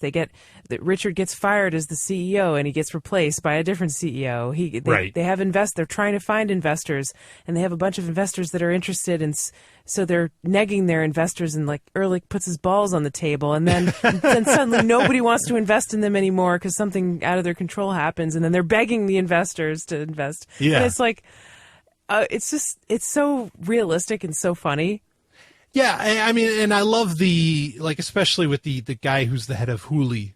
They keep I will always think of him as Albie from Big Love. Oh yeah, right. Gavin Belson. In Silicon Valley, the character's name is Gavin Belson, but who's the actor? I can't remember. Yeah, I can't think of his name. Yeah, he played Albie on Big Love, and he was like the villain on. Right. Albie was a villain too. And he's also like kind of the villain on Silicon Valley because he's like the head of Hooli, and he's trying to beat Richard, who has this little company with this algorithm that he wrote that's amazing and fantastic. And Big Hooli, with his spiritual advisor and all these other things, they can't best Richard with this tiny company. Right. Well, and it's funny, like with Gavin, like it's hilarious because like he says all these amazing tropes, like it says, because if we can cure compression, we can cure cancer. Like just all these like insane. Oh yeah, and they're all talking about, we're going to make the world a better place. Yeah, with our company. They all do say that, right? I mean, they do a great job of insulting, like kind of the genuine bro culture. And the Silicon Valley culture that exists, which I complained about. I mean, it was funny because like I was watching the show and I was like, holy shit. It's like, this is what I've been complaining about for years on Sovryn Tech. It literally makes fun of everything that you thought, all the stereotypes about Silicon Valley that are totally based on reality. Right. Yeah. And but I will admit, I actually thought, so the show's good. I mean, it's on a scale of 1 to 10, what would you give the show? I like pretty close to it. I would give it a 9 just because there's not more episodes. I want there to be more. Yeah. I'll give it 8, 7, 8, 9, something like that. Yeah. I wouldn't mind if they were longer shows too. Sure. Yeah. Cause it's only a half-hour shot. Yeah. Very short, but they get a lot done inside of that. But I'll admit I was, over the years that it's been out, the way I had heard it described, because people were afraid of spoiling things, the way I heard it described and some of the quotes that were made from it, I thought it was like effectively Pied Piper are the good guys. Like Richard Hendricks is actually like a nice guy. Yeah. And like he's trying to do the right thing in all this. He's a nice guy who has no idea what he's getting into. Right. Yeah, and when he company. just has tons of common sense, and obviously in Silicon Valley there isn't any, or at least there's very little. But I thought the way I understood the way the show the way I interpreted it was that the show was somehow like there weren't any good guys. This was just about like dog eat dog, Silicon Valley companies, and all of them just saying the most ridiculous shit, Steve Jobs style nonsense that means absolutely nothing. Yeah. And I thought that's the show was going to be about, that it was just going to be like not slapstick, but like there was going to be nothing serious about it at all. Mm-hmm. As to where, there's some moments in this show. It is a comedy. Yeah, you do end up rooting for Pied Piper and their team. Yeah, and the character, characters. Guilfoyle is great. Oh my God, he's so funny. It's time to walk the left-hand path, Richard. He's like the Satanist computer programmer. He's so good. He's such a nerd. And, yeah. And really he's great at what he does. It's so cool. Yeah. Polyamorous at that. He's something else. Well, he wasn't really. He was just fucking with Dinesh. Well, I think he was. He just, yeah. He knew what compersion was anyway. Yeah. Yeah. So hilarious show. It really is. And we're halfway into the third season. So we're totally up to date on this. And yeah, I wish that there were more episodes to it. I think that would be great. I don't know. I'm still looking for it. One of the problems with it is that something always goes wrong. Oh, yeah. And I think it's like that really with startups, though. Something is always going wrong. Yeah, maybe. But I don't know. I would like it if at least a little something could just kind of go their way. Yeah. Like they could get a little bit of a win, of some kind of a serious win. But then I guess that, overall that would take away from the charm of the show, perhaps. But yeah, I don't like, when the bad guys are winning and the bad guys are cool, it's fine. But the problem is that, you hate, or at least me, I can't stand any of the other companies in the whole thing. They're all insane. So when the good guy doesn't really ever win at all, yeah, it sucks. When you don't have a cool bad guy and the good guy never wins. That's the way it goes. Yeah, that's why in business and in life. Nah, I know, but that's why I wasn't going to give it a 9. I see. I mean, because it just, I don't like that. That feels off. Yeah, it is. It's very ironic. Like, like Richard in the beginning, he gets offered this buyout from Gavin Belson from Hulu, and he says no, and he says, I'm going to start this company instead. And then he goes and gets investors, and then one thing after another just starts going wrong. And at several points he's like, maybe I should have just taken the cake in the buyout, but no, I really this is my idea. I want to develop it into something. This could be really cool. It's way more than just something to sell off to Hulu, right? Yeah. And where was I going with that? Well, yeah, he doesn't really get a break after that. Right. And like, ironically, his friend who worked sort of with him on Pied Piper, or lived in the same incubator, in quotes, with him, his friend Big Head, ends up getting like pursued by Hulu because they're trying to get revenge on Richard. Right. And then he gets promoted to like head of Hulu's division, and he gets this $20 million buyout. Right. And he ends up like just totally through none of his own doing, because he's a complete idiot. He gets all this like complete riches, no stress. He gets all this money. He doesn't have to do anything. He gets paid to do nothing at Hulu. Yeah. And he gets promoted. And Richard, meanwhile, is like vomiting and sweating in his sleep all the time. Yeah. Trying to start this company. Yeah. So I Thought get he it. did the right thing. Right. So I feel like that it's kind of like, okay, my case example of this is Jurassic Park. The first Jurassic Park movie, now I like the whole movie too, but like the first 40 minutes of Jurassic Park, when you're just seeing Jurassic Park, I think is great. You don't need any conflict. Just show me this world, just show me this stuff. And there's a part of me that's just like, okay, yeah.